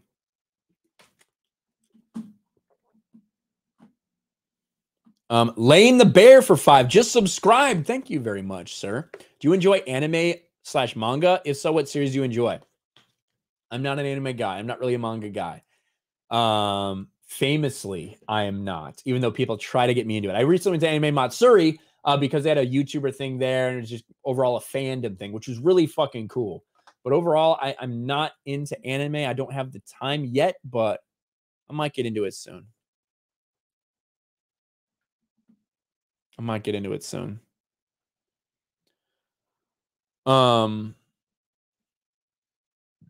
Crazy Ed, did you hear about what happened with Alec Baldwin? I mean, I know that I know Alec Baldwin, the FBI concluded, took him 10 months to know what anyone who's handled a revolver before knows, that the trigger had to have been pulled. Someone said Berserk. I need to read it. The problem is I think they fucked up because I think they printed the book the wrong way. Because for some reason the spine's on the wrong side. I don't really understand.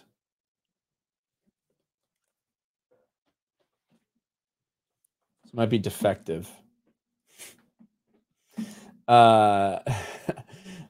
Mike Sullivan for 5. Your haters are in a foul mood because their moms make them go upstairs from the basement to eat their Hot Pockets.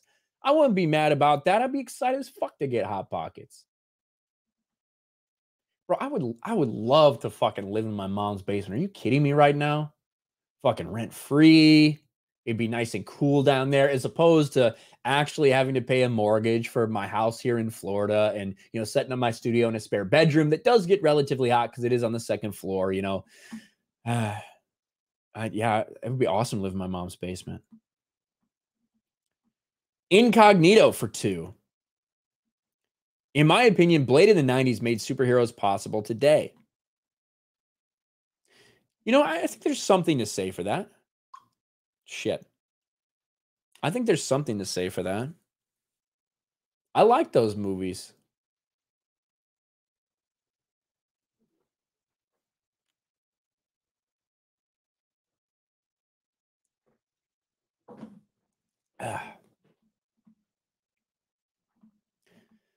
Sandrock for 10. Will Eric July look to hire non-woke writers for his company in the future? I already ordered my copy of ISOM Cover B. Do you think he'll soon hire up and coming writers who are not woke? I don't know. I don't know exactly what Rippa's plans are. I know he wants to do a lot more with the Rippaverse. As far as up and coming, I think he wants to hire good writers. You know, if you have something that's good and non-woke just means like that you're not going to shove your identity politics. So yeah, non-woke, I agree. Anti-woke, I think people are overusing that a little bit.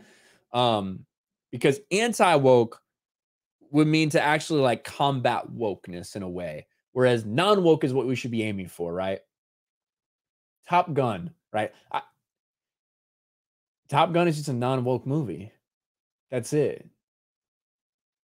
Now, it's not, I wouldn't consider it anti-woke because it's not sitting there preaching against fucking the tenets of wokeness, right? But it's non-woke. That's why people loved it so much. I think he wants to write stories that are open to everybody, regardless of your political opinion.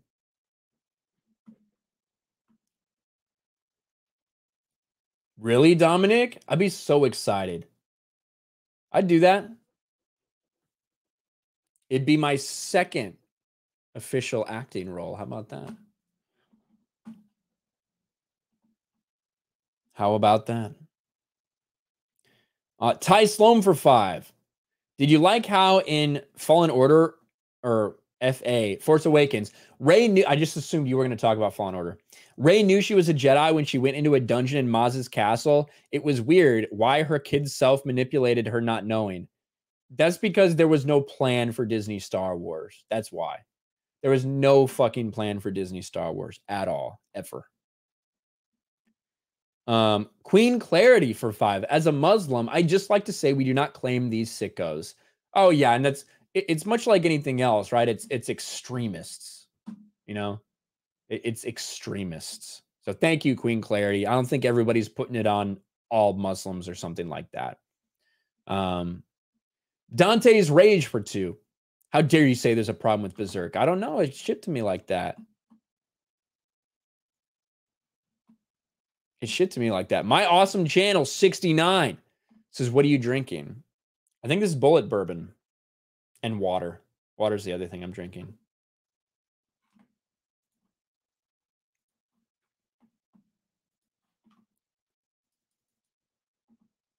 Water is the other one.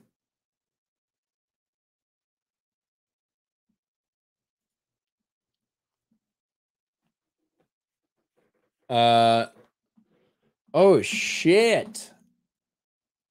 Jens wants me to show this. So Jens says Ryan showed this one too. Boris Johnson appalled that Sir Salman Rushdie has been stabbed while exercising a right we should never cease to defend. Right now, my thoughts are with his loved ones. We're all hoping he's okay. Look who just ratioed this man. Count Dankula. Your government arrests people for tweets. And that's true. Bro. Holy fuck. Dankula with the hammer. That's crazy. How cool would it feel to ratio like a prime minister or a president or something? L plus ratio.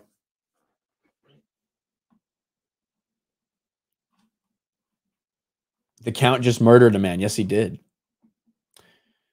Malik Gurley for 5. You need to pressure Eric to make Mo canon so you can get that finder's fee. Yeah, Mo bitches. We need Mo bitches in the Rippaverse. The supervillain Mo bitches.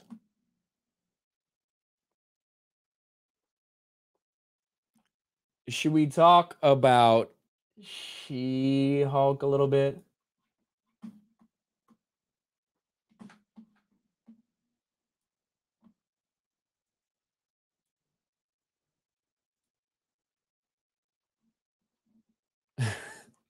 Mark says, I've been subtly trying to steer Ryan towards anime for 2 years. I finally realized Lost Cause, asking, recommending, nudging, nothing worked.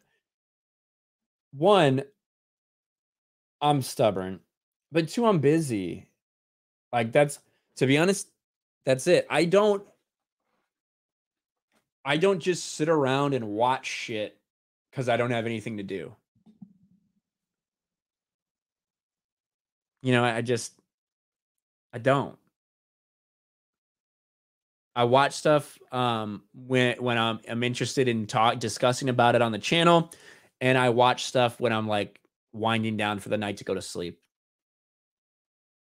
That's it. So I just, it's tough for me to find time in my day for it. That's all. I hope I will though. I hope I will. I want to get into anime at some point. It's just kind of overwhelming all the time that I have right now.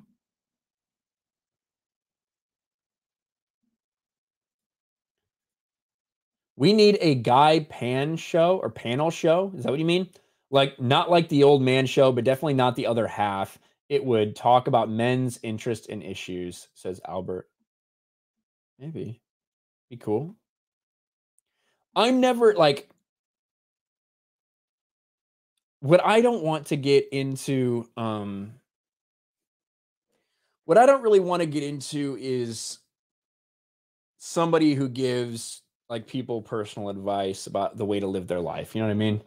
I I don't consider myself to be like someone who's preaching to do this like me to succeed. You know, that's what I don't want to get into at all, because I don't think I'm the person to do that.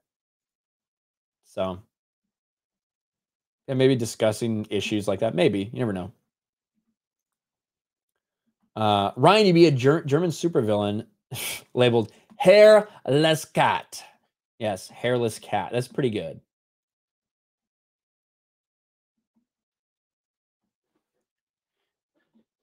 That's pretty good.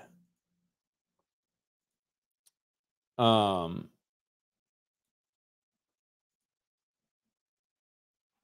see. Yes. All right. Actually, you know what I should do? I should also pull up the trailer. I always like to show the She-Hulk trailer and show how many fucking dislikes there are. She-Hulk trailer. 2 months ago, yeah. Bum, bum, bum, bum. Bum, bum, bum, bum, bum. You'll like her when she's angry. So fucking cringe. Yeah, get this over here real quick.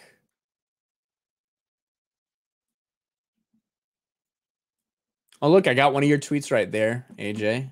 Saw AJ in the chat. Spoiler alert, what we're going to talk about. Spoiler alert of what we're going to talk about. From the moment the trailer debuted, She-Hulk has gotten massive backlash from people who are looking at this and saying, who is this made for? Because it certainly doesn't seem like it's for the comic book movie audience, the traditional audience that built the MCU all the way up until Endgame. At least that is until Phase 4, when Kevin Feige and the people at Marvel decided, you know what, that old audience we have, we don't really care about them anymore. We have a new focus going forward. It's going to be about diversity and representation, as opposed to actually entertaining people and telling a good story. And we've seen it play out exactly how they said it would. When you see a ratio like this on a Marvel product, you know something didn't come over right. And it's because She-Hulk is a show that's made by female activists for female activists. They've been pretty clear about that. And Nerdrotic had a good tweet about this the other day, how it started with Iron Man and how it's going. Well, this is how it's going right here. This is the promotional material for She-Hulk. And Abomination AJ right underneath says shit's gone, because these are the people who are making She-Hulk. Now, is there anything wrong with women being involved in the entertainment industry? Absolutely not. But when your goal is to go out there to have all women behind the camera, all women writing this show and directing and making all the decisions, well, you tend to come away with something a lot of people might not like. And that has led to the most recent revelation about She-Hulk. Yes, Disney just made a Tinder profile for She-Hulk to promote the series. She-Hulk Attorney at Law is a matter of days away, marking the first Hulk-centric project in the MCU since 2008. The series will follow Tatiana Maslany's Jennifer Walters. You remember Tatiana Maslany, who's been wearing a trans rights shirt in every single bit of promotional material, because, again, it's not about these characters. It's not about telling a story. It's about virtue signaling. But anyway, the project looks like it'll be something a little different from Marvel Studios' usual formula, with Maslany calling it the antithesis of most superhero narratives. Who can't wait. With She-Hulk being as unique as it is, it deserves just a distinct marketing campaign, and seems to have found one on the popular dating app Tinder. Ads for upcoming MCU Disney Plus series She-Hulk have started popping up on the online dating platform Tinder. Twitter user Jozo Path found that while swiping through potential suitors, there's now the opportunity to come across a profile for Jennifer Walters. Look at this. She-Hulk, less than a mile away. Wow, you think they could get someone with better CGI on there? She-Hulk, about me. I know what you're thinking. This can't be real. And guess what? It's not. But suspend your disbelief for 1 second and pretend you just matched with She-Hulk. Excited? Find out who she does match with in She-Hulk Attorney at Law. And you know there's a thing where she's going through Tinder. In fact, she's carrying one of her Tinder dates to bed. because it's written by single women in their late 30s who have no chance of ever actually landing a man for any long-term time. That's who these people are. That's the viewpoint that they're telling these stories from. And the things that they're deciding to focus on, I think, are much different than what a lot of other people in the Marvel fan base are traditionally worried about. For instance, you have someone like the director coming out and saying things like this. When people criticize the CGI and they said, this looks like dog shit, she came out and her viewpoint was, you know what?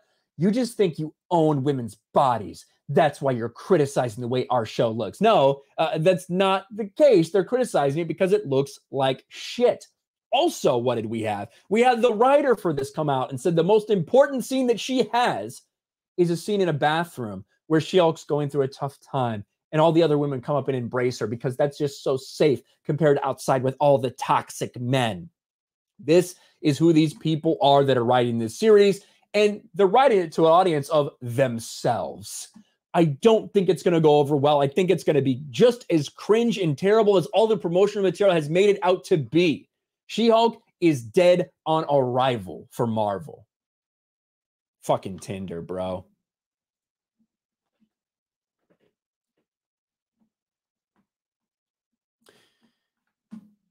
Fucking Tinder. They just prostituted She-Hulk. Maybe. Oh, we'll talk about Daredevil. We'll talk about Daredevil too.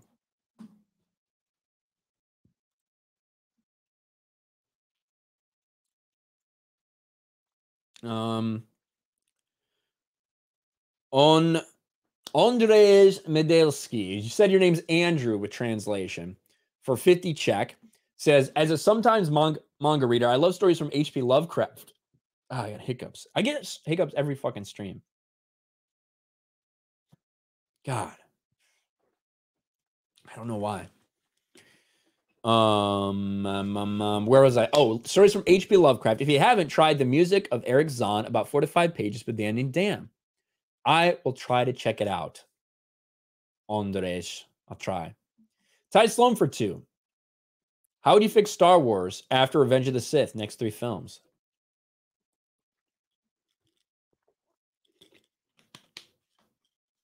I would delete everything that has come since Disney took over.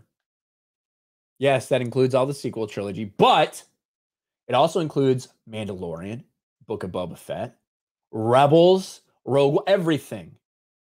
Every fucking thing, because it's not Star Wars. It's all part of the continuity problems. What I would do is I would go back, erase everything, and I would completely keep all the continuity from the expanded universe because you happen to have left off at a perfect time. I wouldn't do the Thrawn trilogy because the actors were too old at that point, right? The actors were too old to do that shit. So what I would have done is I would have continued the story post-Crucible, which that was about 45 years after the Battle of Yavin, after A New Hope. The character, like the movie came out 38 years after. So the ages are just about right for when Force Awakens would have come out. And I would start from there and have a true handing off of the baton, because that's what it was supposed to be anyway. Luke, Han, and Leia in Crucible kind of went on their last big hurrah alone before they were really set to, in the next series, let everybody else do the heavy lifting for a while. And you had everything you want. You had Jaina Solo, the daughter of Han and Leia Solo, who is a strong female character that been everything you want. You have a character like Ben Skywalker, a hero in the making. Luke Skywalker's fucking son, Ben Skywalker. And you have Jagged Fell, Jaina's husband, fighter pilot, political leader, all this shit. That could have been like your trio. You also have these other characters like Tahiri Vela, very interesting character. Character like Tenel Ka. You have so much shit you could do. That's what they should have done. But yeah. Forgot about Star Wars Visions. Is really good. I don't give a fuck about Star Wars, but it's cool. Like, whatever. If you like it, you like it. It has no impact on actual, like, you know, like Disney Star Wars shit. So. Ryan, what do you think about the KOTOR fan series? Oh, dude.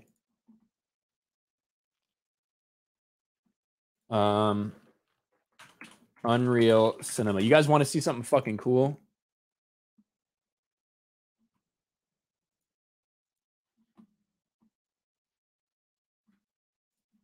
Want to see something fucking awesome?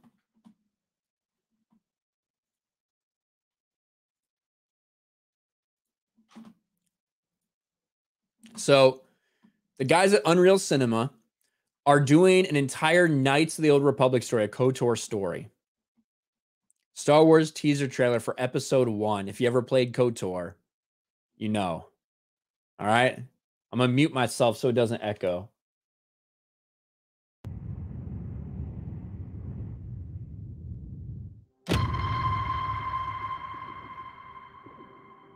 Jedi. Sith. To them, it's all the same. You're new, right? No previous service. No real record outside a few smuggling charges. I'm not. Who are you again? Trask Olgo, ensign with the Republic fleet. They are gone. My lord. They must have slipped by on patrols. Sir, the Spire is falling apart. We need to leave. Not yet. Not while anyone else is left on board.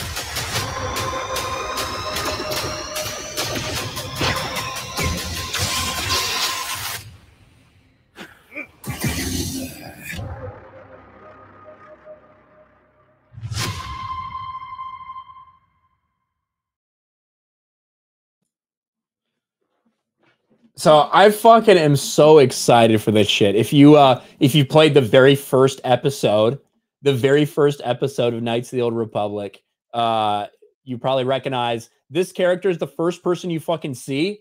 Trask Olgo is your first companion in KOTOR. You got a little shot of Darth Bandon right there. You got a little shot of, where's Karth at?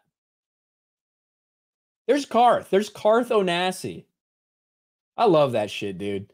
I love this fucking like fan-inspired project to take actual Knights of the Old Republic and turn it into a little cinematic story.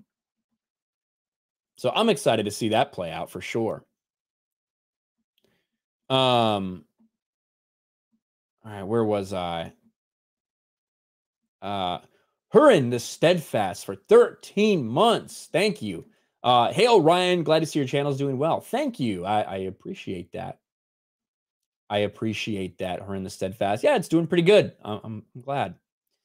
Bert for $2. Going to BoomerCon 22. Do you prefer Streamlabs? Says Bert. Whichever you're comfortable with. Streamlabs is fine. If you want a super chat, that's fine too. I'm all about wherever people like the platform people want to use, which is why even though I'm like pushing locals hard right now, in terms of that support, I still like, if you want to support on Patreon, I understand. I have more supporters on Patreon than any other platform, right?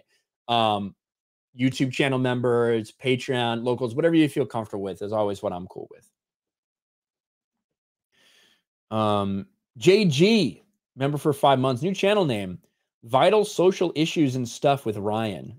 I don't know about that, Jay, but thanks.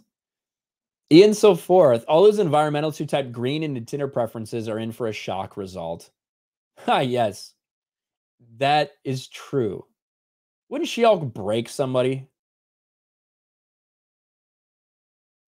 Wouldn't She-Hulk break somebody? And yes, you are, Mo, and I appreciate you, brother. Thank you. Thank you. Flag Ninja, member for 2 months. Thank you, Flag Ninja.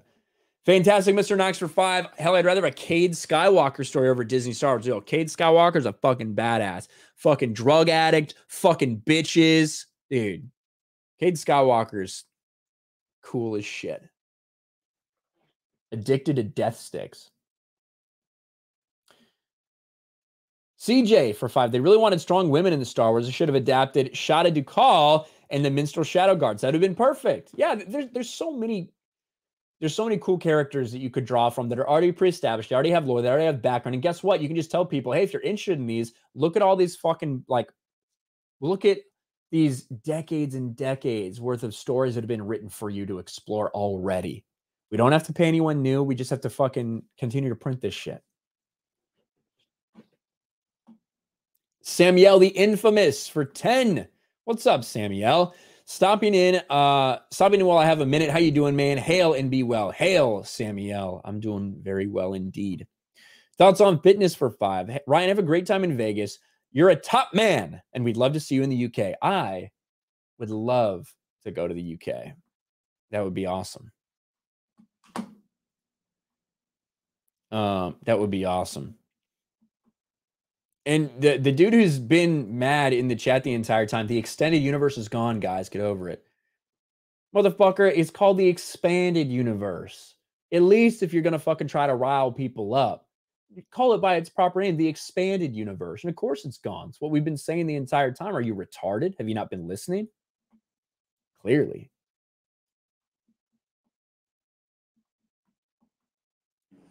Is this, what is this? Is this just more cringe stuff? Is that what this is?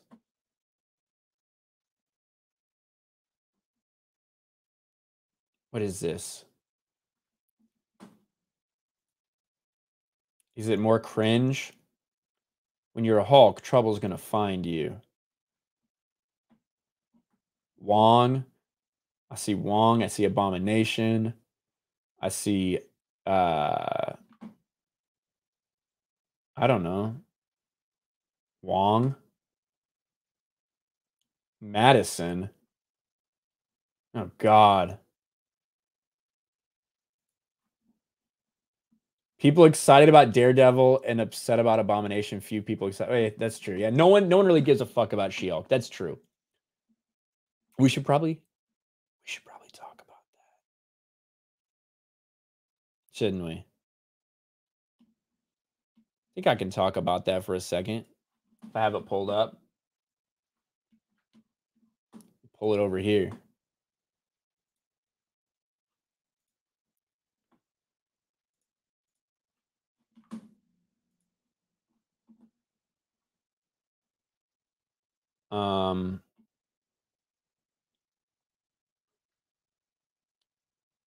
Yeah, that's true. I'll pause that. Actually, I'll let it play for a little bit. Pull this over here. I'm going to use this for what we just did. This will be good. And if I can find the right thing, She-Hulk, Hulk. There we go. It'll probably restart when it'll start when I move over. It doesn't fucking matter anyway.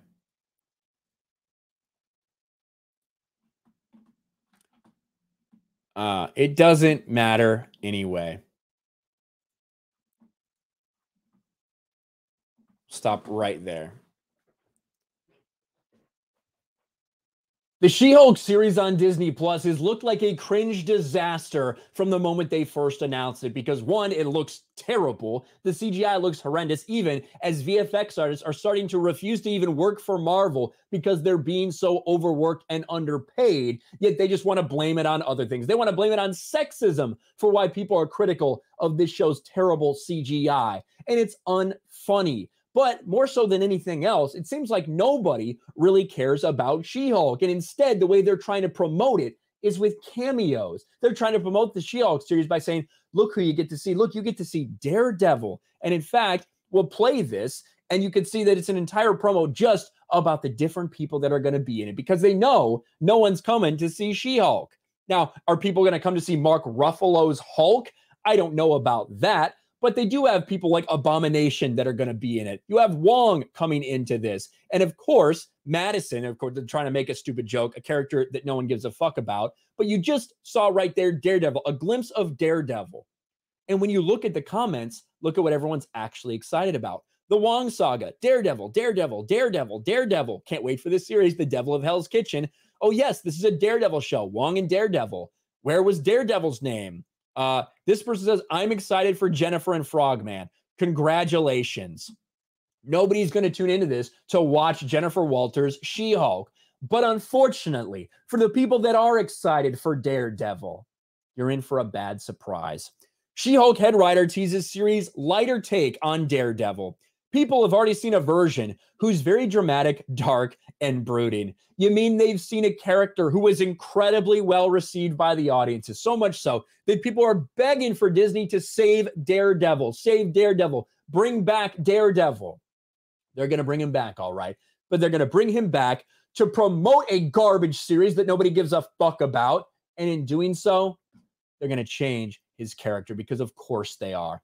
In case there was ever any doubt that Daredevil's character would make it through his jump from Netflix to Disney Plus unscathed, She-Hulk attorney-at-law, creator, and head writer Jessica Gao, you know, the same Jessica who said the most important scene in the series was when She-Hulk's in the toilet and women help her out in the bathroom. That same Jessica Gao, just a reminder, said that audiences will see a lighter side of the Man Without Fear when he makes his in-costume MCU debut. Obviously, he did come for a moment. We did see Matt Murdock in, what was it, Spider-Man. In Spider-Man No Way Home, he made that cameo appearance. Gauss revealed that Hornhead's personality would echo his new original comic book costume-inspired yellow suit during an August 12th interview. Turning to the subject of Daredevil, Gao began speaking to his uncompromising or his upcoming cameo with a sparkling recollection that she and the rest of the show's production team, well, first of all, we were shocked that we were able to use him. Like when we first heard he was on the table, I mean, we couldn't believe it. We kept thinking like, okay, at some point someone's going to say, just kidding, it's a cruel joke. You can't actually have him. And it just kept going and going. After briefly noting that Matt Murdock actor Charlie Cox was so wonderful and so game to do whatever, Gao then revealed that what was so fun about bringing him and Daredevil into our little world is that people have already seen a Daredevil who's very dramatic, bit on the heavy side, very dark, brooding.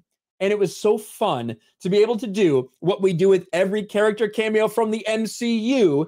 We take the environment that you know them from, which is so more dramatic and action-oriented, more on the serious side, and we bring them into our world, and they get to play in the tone of She-Hulk, and they got to explore, and we get to see a lighter side of this character. Literally, nobody fucking wants that, you idiots. Why do you think people are excited to see Daredevil? Because of the Netflix Daredevil.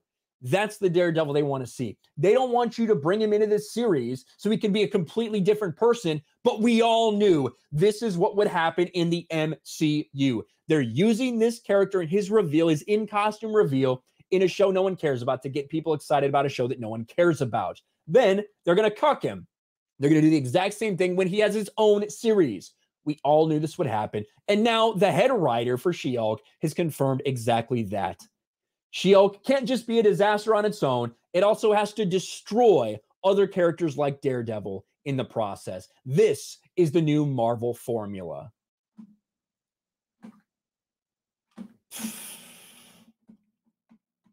Fuck, man. That's rough.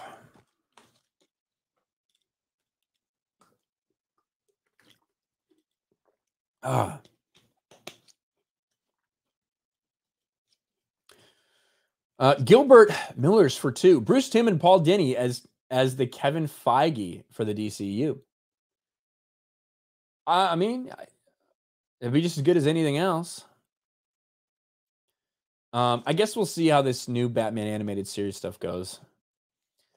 Cliff 3188 for 2. How did She-Hulk's dates die? Crushed pelvises. Well, I think she would fucking destroy their cocks. Wouldn't she?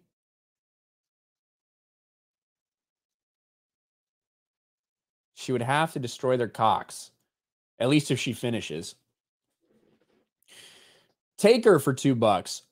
Fall means sports and new TV shows. Bring it. Yeah, fall's coming soon.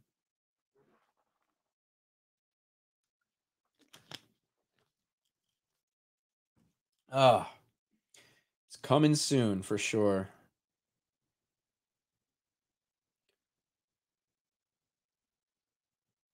Let's see.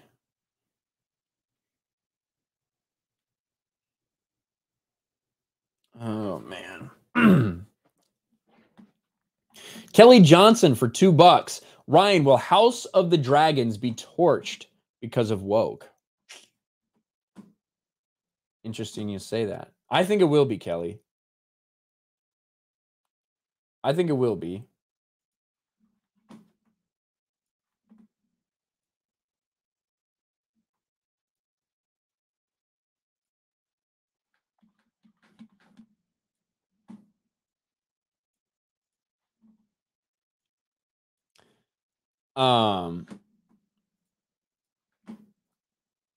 We're going to talk about that next, actually. Not necessarily the wokeness shit. Not just the wokeness shit.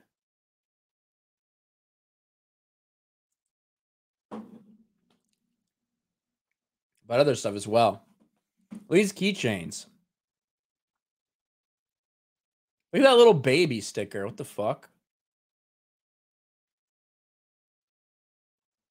It's kind of crazy.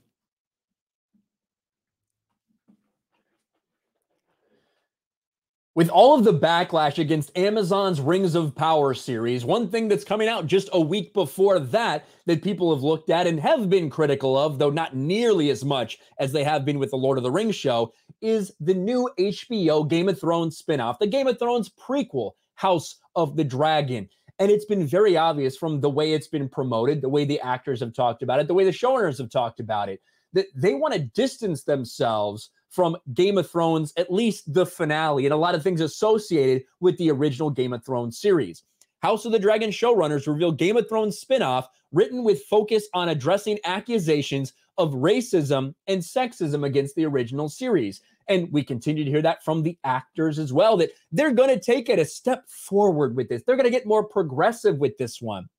HBO's House of Dragons prequel, Goes Woke, will explore internalized misogyny and patriarchy. I think that's obvious if you look at the way they're promoting it, that it is going to be that way. And that George R.R. Martin, the person who doesn't care about his integrity, who's lied to his fans over and over again about actually finishing his books, he's going to go right along with it because he doesn't want to be viewed as a racist or a sexist. He doesn't want to be canceled. He just wants to continue to make money with these series on HBO. And in fact, now he's coming out and he's distancing himself from what came before. He's distancing himself from the disaster that was Game of Thrones Season 8. Game of Thrones creator George R.R. Martin reveals showrunners declined his input in original series' last 4 seasons. I was pretty much out of the loop, says George R.R. Martin. And it's interesting, isn't it? Because as we all know, they got to a point in Game of Thrones where they didn't have the books anymore, right? They no longer were up to the books. So they were relying on George R.R. Martin and what he told them would happen. But they didn't have all this dialogue. They didn't have all these things that he had already written. But George R.R. Martin said he was going to focus on the book, so he wasn't going to be as involved in the series. Well, inherently, you're taking yourself out of the picture by that, George, when you said you're not going to write the scripts for season 6, 7, or 8 because you wanted to work on Winds of Winter, which still hasn't released. Even though you promised time and time again when it would be out, that book is nowhere close to being finished. And the truth probably is the backlash to the way that Game of Thrones ended is scaring him from actually putting out his stuff because maybe now he has to rewrite everything because of the reaction to it. So now, once again, George R.R. Martin is trying to pass the blame. Game of Thrones author George R.R. Martin's revealed the last 4 seasons of his work were produced almost entirely without his input. By that point, he had been left out of the loop by series showrunners Dave Benioff and D.B. Weiss. And I have no love for those guys at all. But it's clear that they took the outline that George gave them, and that's what they made it with. Because George hasn't written the books yet, and he refused to actually write the scripts. Speaking to an admission made by Game of Thrones prequels co-showrunner Ryan Condal in the same interview, they heavily relied on Martin's insight. The author noted that their working partnership was much the opposite of his with Benioff and Weiss in the later seasons. By season 5 and 6, and certainly 7, 8, I was pretty much out of the loop. How crazy that you're trying to say this now in retrospect, after there's been such a bad reaction to it. Asked by New York Times media reporter John Coblin if he had any ideas, he says, I don't know, you have to ask Dan and Dave. And they declined to comment on what he said. Martin's depiction of a degrading partnership between him, Benioff, and Weiss echoes a similar recollection put forward by one of his representatives. The first 5 seasons stuck to George's roadmap, then they went off George's roadmap. And I inherently push back on this because it's very well known that they sat down, and George even said this, right? Last year, Dan and I went out to Santa Fe. This is in 2014, bro. This is in 2014. Last year, Dan and I went out to Santa Fe for a week to sit down with Martin and talk through where things are going because we don't know if we're going to catch up and where exactly we would be. If you know the ending, you can lay the groundwork. So they did all of that. They sat down with George and laid the groundwork. But when that wasn't very well received, and of course I think it was poorly done, could probably be done better in the books, now George R.R. Martin is saying something else. In 2015, this man said this. He's not going to script an episode for season 6 in order to focus on finishing the still unreleased next book, Winds of Winter. Writing a script takes me 3 weeks, and really it would cost me more time than that since I've never been good at changing gears. Writing a season 6 script would cost me a month's work on Winds, and maybe as much as 6 weeks. I cannot afford that. This motherfucker is still nowhere close to releasing Winds of Winter 7 years later. It sounds like you didn't have the time or the energy or the effort to put into that. But now George R. R. Martin is trying to distance himself from what happened with Game of Thrones Season 8. I think there's a lot of blame to pass around for sure for that disaster of a season. George R. R. Martin holds some blame there because he's the man who can't finish his story. Now he's far more focused on other things, promoting his new series that he promises, won't be as misogynistic, won't be as terrible, won't be as non-PC as the new House of Dragons prequel. Is it going to be any good? I don't know. There's some people that say it looks great. Some people that say it looks woke as shit. Only time will tell for House of the Dragon. But one thing is sure, they're doing their best to hold on to that Game of Thrones name, but distance themselves from some of the things that actually happened in that series. Fuck, man, my throat's so dry. Hopefully I got out those last words well enough to record a video from it.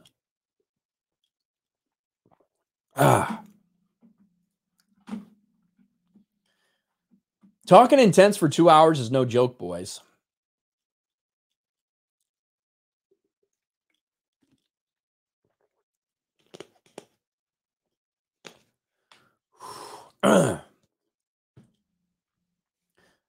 Bobo Yogi for $5. For the troll that says you don't get paid to review stuff, here's your payment for doing so. Thanks, Ryan. You might suck, but trolls suck more. Thank you. Thank you very much, Bobo Yogi. I appreciate it. Yeah, I mean, I don't get paid by Amazon or Disney, certainly. My audience supports me, and I get paid with Google ad revenue, I suppose. So every time you click on a video to hate watch it, troll, I'm getting money from you. So thank you. I appreciate it. Kelly Johnson for 2. The Rhaenyra character oozes spoiled entitlement. I agree.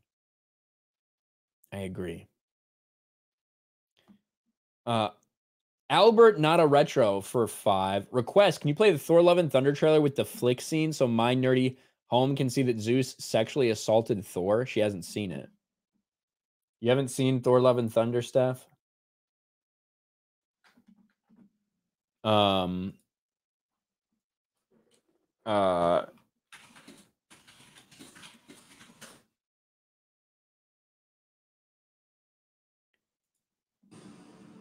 I'll show you this little part. Let's see who you are and take off your disguise.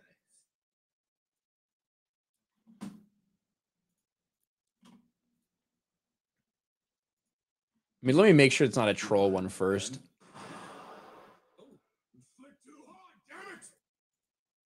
All right. You've had to have seen this from the trailer, Steph. Let me just mute it. See who you are and take off your disguise. And flick. Oh, you flipped too hard, damn it! That's what I was supposed to play for my super chat. So there you go. Now Steph has seen that, which I think she probably had before. Mike Hill for 5. Will it be less cringe without the incest involved? I don't know. I don't know.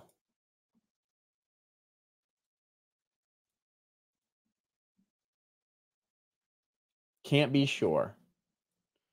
Let me refresh this here. $20. $20 from Rebel Scum Network. Thank you over on Streamlabs. longtime supporter. Check out my YouTube channels, Rebel Scum Network and Blood Guilty Gaming. Oh, what's up, Blood Guilty Gaming? Okay. So check out Rebel Scum Network and Blood Guilty Gaming. Blood Guilty is one word connected. So thank you very much for the $20, Rebel Scum Network. Appreciate it. I appreciate it. Kelly for 2 says, I'm sure feminism was a thing in the 15th century. Yeah. I don't think it would have worked out very well for them, that's for sure.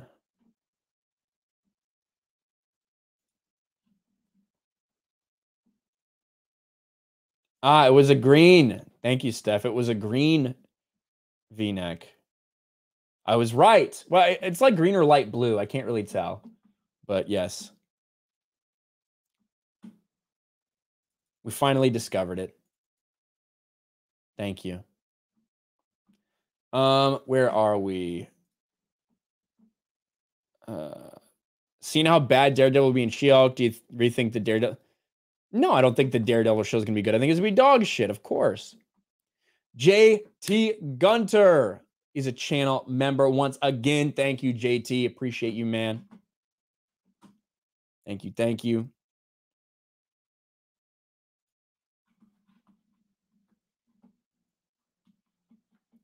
I want to talk about a couple random things, and maybe you guys haven't heard a ton about. We got a little bit of time. We got a little bit of time left.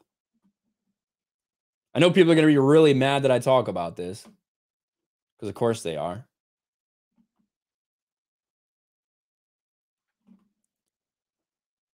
Because of course they are.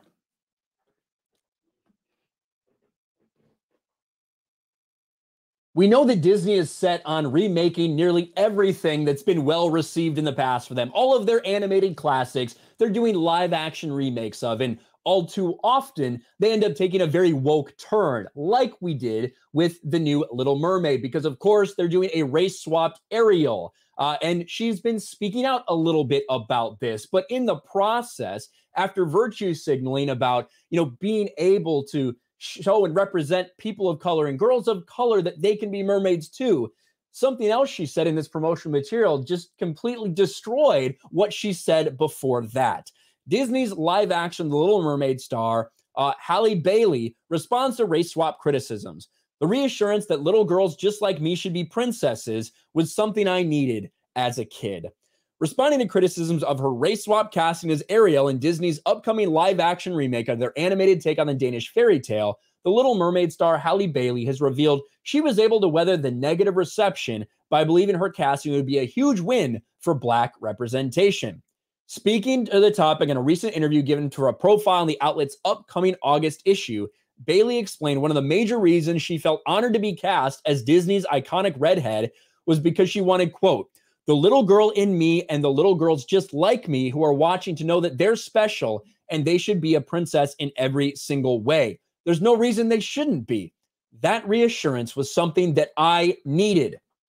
And that, saying that it was something that she needed, is interesting in some ways, because something else she said during these same promotional things with Variety kind of ruined that narrative. And Lyndon calls this out. She just ruined the narrative her race swap casting is based on. That is, that you need characters that look like you to feel like you can see yourself in them. Listen to what she says right here. Little Mermaid live action or the original? Oh my gosh, this is a really, really hard one because the animated version has always been so special to me since I was so small. I mean, it's the reason I would swim. I would be in the pool feeling like I am the animated version of her. And so today, the dream come true of the live action is super cool. So of course I'm gonna choose mine because I'm like, what? So when you hear her explain that, she talks about how when she was a kid, she would envision herself. She would envision herself as Ariel. She thought she was Ariel. She would pretend to be Ariel. So obviously, she felt very connected. She felt like she could be that character. She felt very connected to it, despite not looking like the character. Isn't that interesting? Doesn't that fly in the face of all the reasons that we continue to give and that she herself even gave in some of these interviews? And that's crazy to me that you can say two things that are so diametrically opposed in the same interviews. But nonetheless, I do think that Halle Bailey took a little bit different approach than others we've seen with this.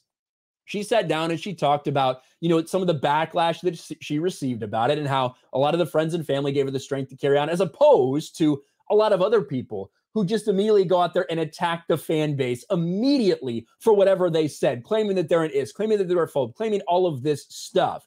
But there is no doubt that the justification for why you think this race swapping was necessary doesn't really work with how you said you felt about the original, but that's just all part of this. This is based off a European tale. I think it's is it Danish? No, what is it? What's fucking Little Mermaid? Danish. Little Mermaid, I believe, is based off a Danish fairy tale or folklore. And, you're going to have people out there to be like, look, you can have Danish people who are of color now. And it's like, this is not how the character was based. Obviously, that's not the case, especially the animated version, which you're interpreting. But they can play all these games they want. They can have all the hypocrisies they want at the end of the day. This is what they're trying to do in Hollywood. They can't help but virtue signal in every single way, including with their castings. It's no longer about the best person for the job like they try to claim it is. It's about the person that they want for the job based on the identity politics involved. We'll see what happens with the live action remake of Ariel, or of The Little Mermaid. I'm a fucking idiot. Of Ariel.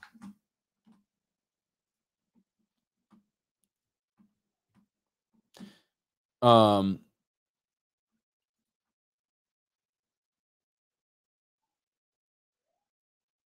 I did. I missed some Streamlabs. I'm sorry I missed those, Black Nerdy Homie. Thank you. Sir, for $5 says, your Black Nerdy Homie, Ryan. I'm not muted. I'm okay. Ryan, should I wear a blue or white polo shirt to the BoomerCon meetup? Just kidding.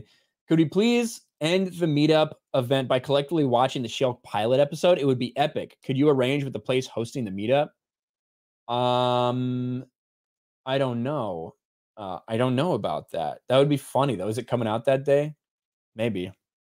Your Black Nerdy Homer for another 3. I saw Maverick twice this weekend on IMAX, 4 times in total. Have you ever read the book Boyd the Fighter Pilot Who Changed the Art of War by Robert Karam? Reading the book elevated the repeat watching of Maverick. I have not, but that sounds cool. Thank you, my Black Nerdy Homie. Let's see. Then I don't think I missed any others on stream. Thank you for reminding me of that, though, with that super chat from Bert. See it twice for 2. House Disney resides in the land of a molesteros. That's pretty good. That's pretty good. Land Mammal for Canadian 5. It's been 11 years, 1 month, and 2 days since A Dance with Dragons was released. Holy fuck. Doubtful that Winds ever sees daylight. I think Winds will come out. I never think we'll see Song of Spring. So what is that? Is that the last one? It's never gonna happen. It's not like George is the healthiest guy in the world. He's gonna fucking die soon. He's fat as shit, unhealthy as shit. Surprised the COVIDs didn't get him.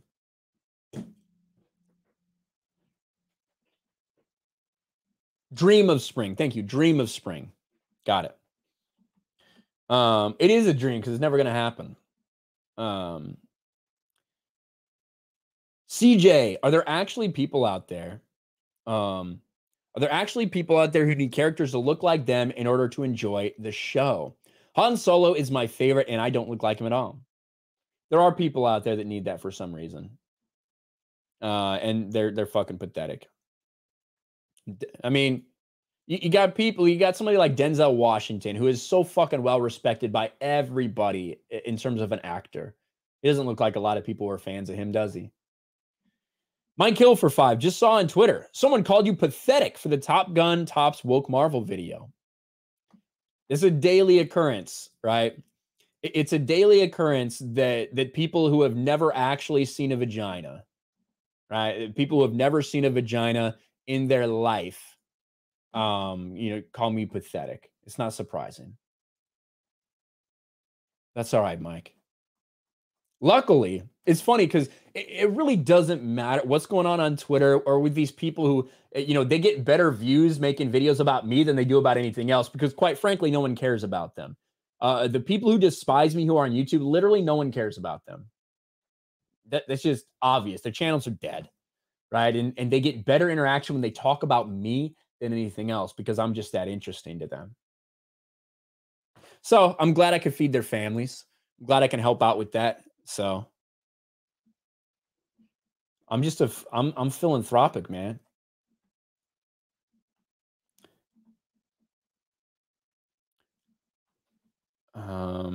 You need your ginger representation.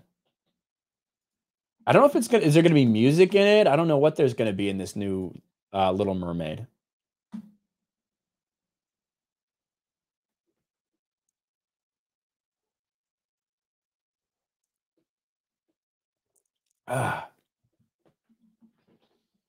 Thank you for being here, Nude HD, XYZ Heart Best Adult Dating Site.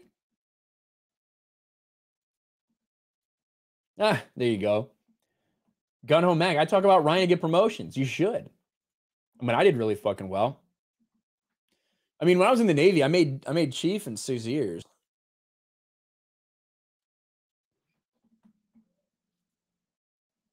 So I mean, that shit don't happen. That shit doesn't happen a lot. And pisses people off when it does. Everything kind of has to go right, everything kind of has to go right for that to happen. But yeah.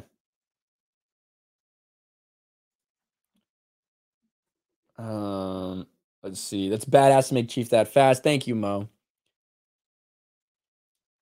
Yeah, now obviously I didn't get paid till I was 7 years in because of how that works. But yeah.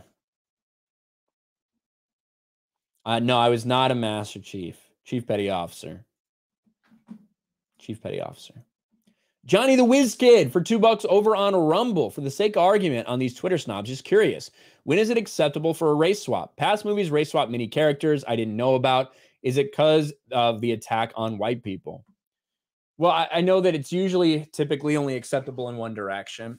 And there are movies that have done in the past. And listen, there are ones that I don't find offensive, right? Because take Lawrence Fishburne, right? In Man of Steel. I didn't fucking bat an eye at that.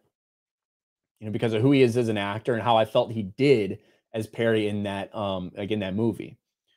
But now if it were announced, it's because it's like our immediate assumption, because the way Hollywood has treated us, because of what they've said to us as fans, the immediate assumption is, guess what? It's because that's the intent. That's part of the problem is these aren't accidents. They don't do a casting call and ask for whoever they want. No. They like think of the Batman when they went out to get to cast Jim Gordon. They wanted a black Jim Gordon. They said that. That was reported. Those were out there. They didn't just find the best person for that. It was intentional. Castings in Hollywood are intentional. Oh, they just said such great. No, they didn't.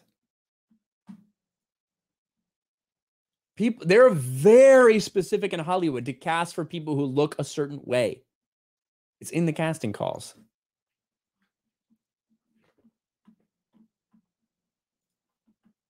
And yeah, like Samuel L. Jackson, right? Samuel L. Jackson in the MCU. I think a lot of people had I bet some people did. I wasn't a huge fan of the Avengers, right? I was not some massive Avengers fan growing up. I was a DC guy. So, the Avengers were cool or whatever, but it just wasn't my shit.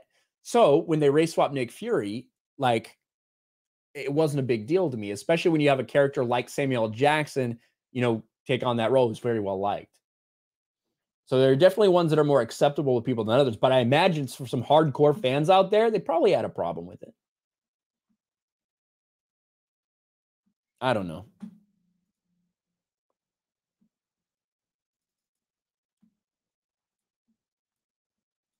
Just a guess.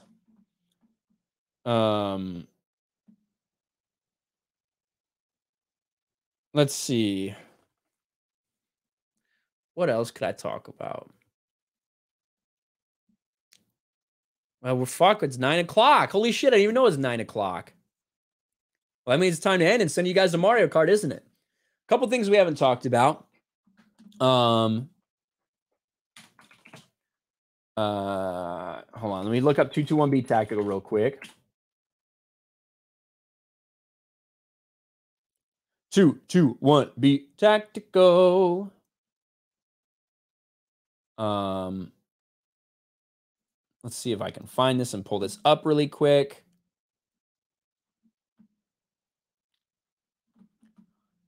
Wanted to plug the 221B Tactical stuff. Our friend Suresh, who we met through our good friend John Bartolo. Well, we launched these and we launched the new patches over there. They do have the Welcome to the Rebellion, the Geeks and Gamers, and the RK Outpost patch. I heard a lot of you guys have gotten these and they're starting to roll in. People are starting to get them. If you are somebody who got them, if you got a bag with it, if you just got the patches, try to tag me on Instagram, tag me on Twitter so I can share that out there. I would love to share you guys wearing my stuff. I love doing that. It's cool to me to see people wearing my shit. The fact that anybody wants it is so crazy to me.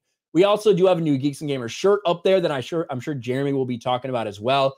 But the Geeks and Gamers Rebel Pack, the one that I've been carrying around conventions, I will have this in Vegas as well because it's a great travel bag because it can fit a lot of shit, but also can be my carry-on, like to put under a seat and stuff like that on an airplane. I will have that with me in Vegas too. But go check them out. The link is in the description. In addition to that, I got to talk about Meta PCs. I talked about it in the middle of one of my videos that I clipped from here, but Meta PCs are great to me. The people who work there are awesome. A lot of veterans that work at that company as well. And it's obviously not for everybody. You know, some people want to build their own PC, and that's totally and completely fine. The same way that some people want to make their own pizza or make their own coffee, to each their own.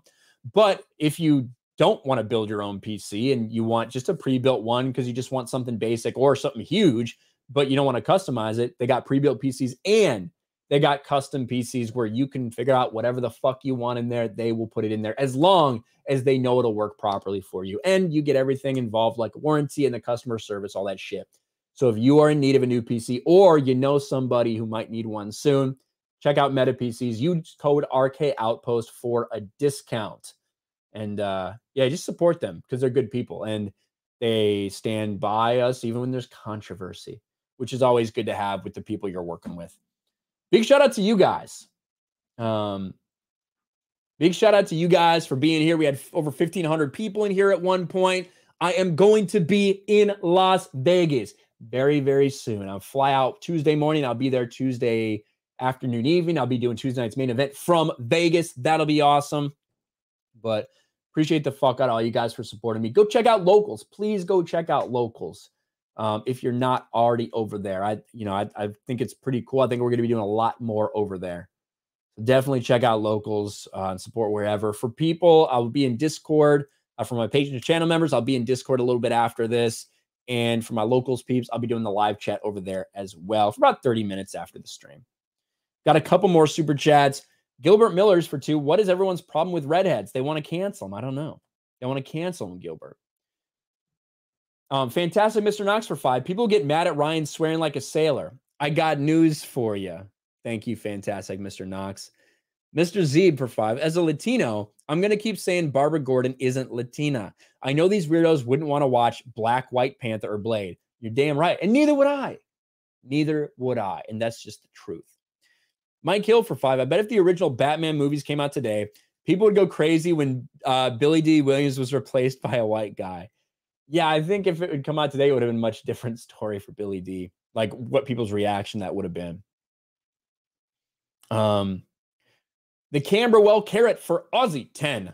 I'm sick of all the people of color rubbish. Last I checked, pink is a color. All these POCs keep pointing out the president is orange. There is only one race, the human race. Well, thank you, the Camberwell Carrot, for that that parting super chat. Appreciate you that much. Does it have to be titled The Little Mermaid? I don't know. I don't know, Billy Badass. I am not sure about that. Now, I do want to send you guys to Geeks and Gamers, and I can do that through a live redirect. So let me work on that really quick. I just have to change something very quickly in the back end. It'll take about 1 minute, and it'll automatically redirect you to the Mario Kart stream. I didn't watch Prey, Iman. I didn't watch Prey. I had no fucking desire to. I had absolutely no desire to watch Prey. I know some people thought it was cool. So I don't know. Redirect. We've got the redirect to other channels. Sunday night Mario Kart. Save. And you guys will be automatically redirected to the Mario Kart stream. They have a lot of fun on there. So thank you guys for hanging out. I will talk to all of you next week. I'll see some of you guys in Vegas. If you're thinking about going, just fucking go. It'll be a blast. I promise you. And I will talk to you later. Peace.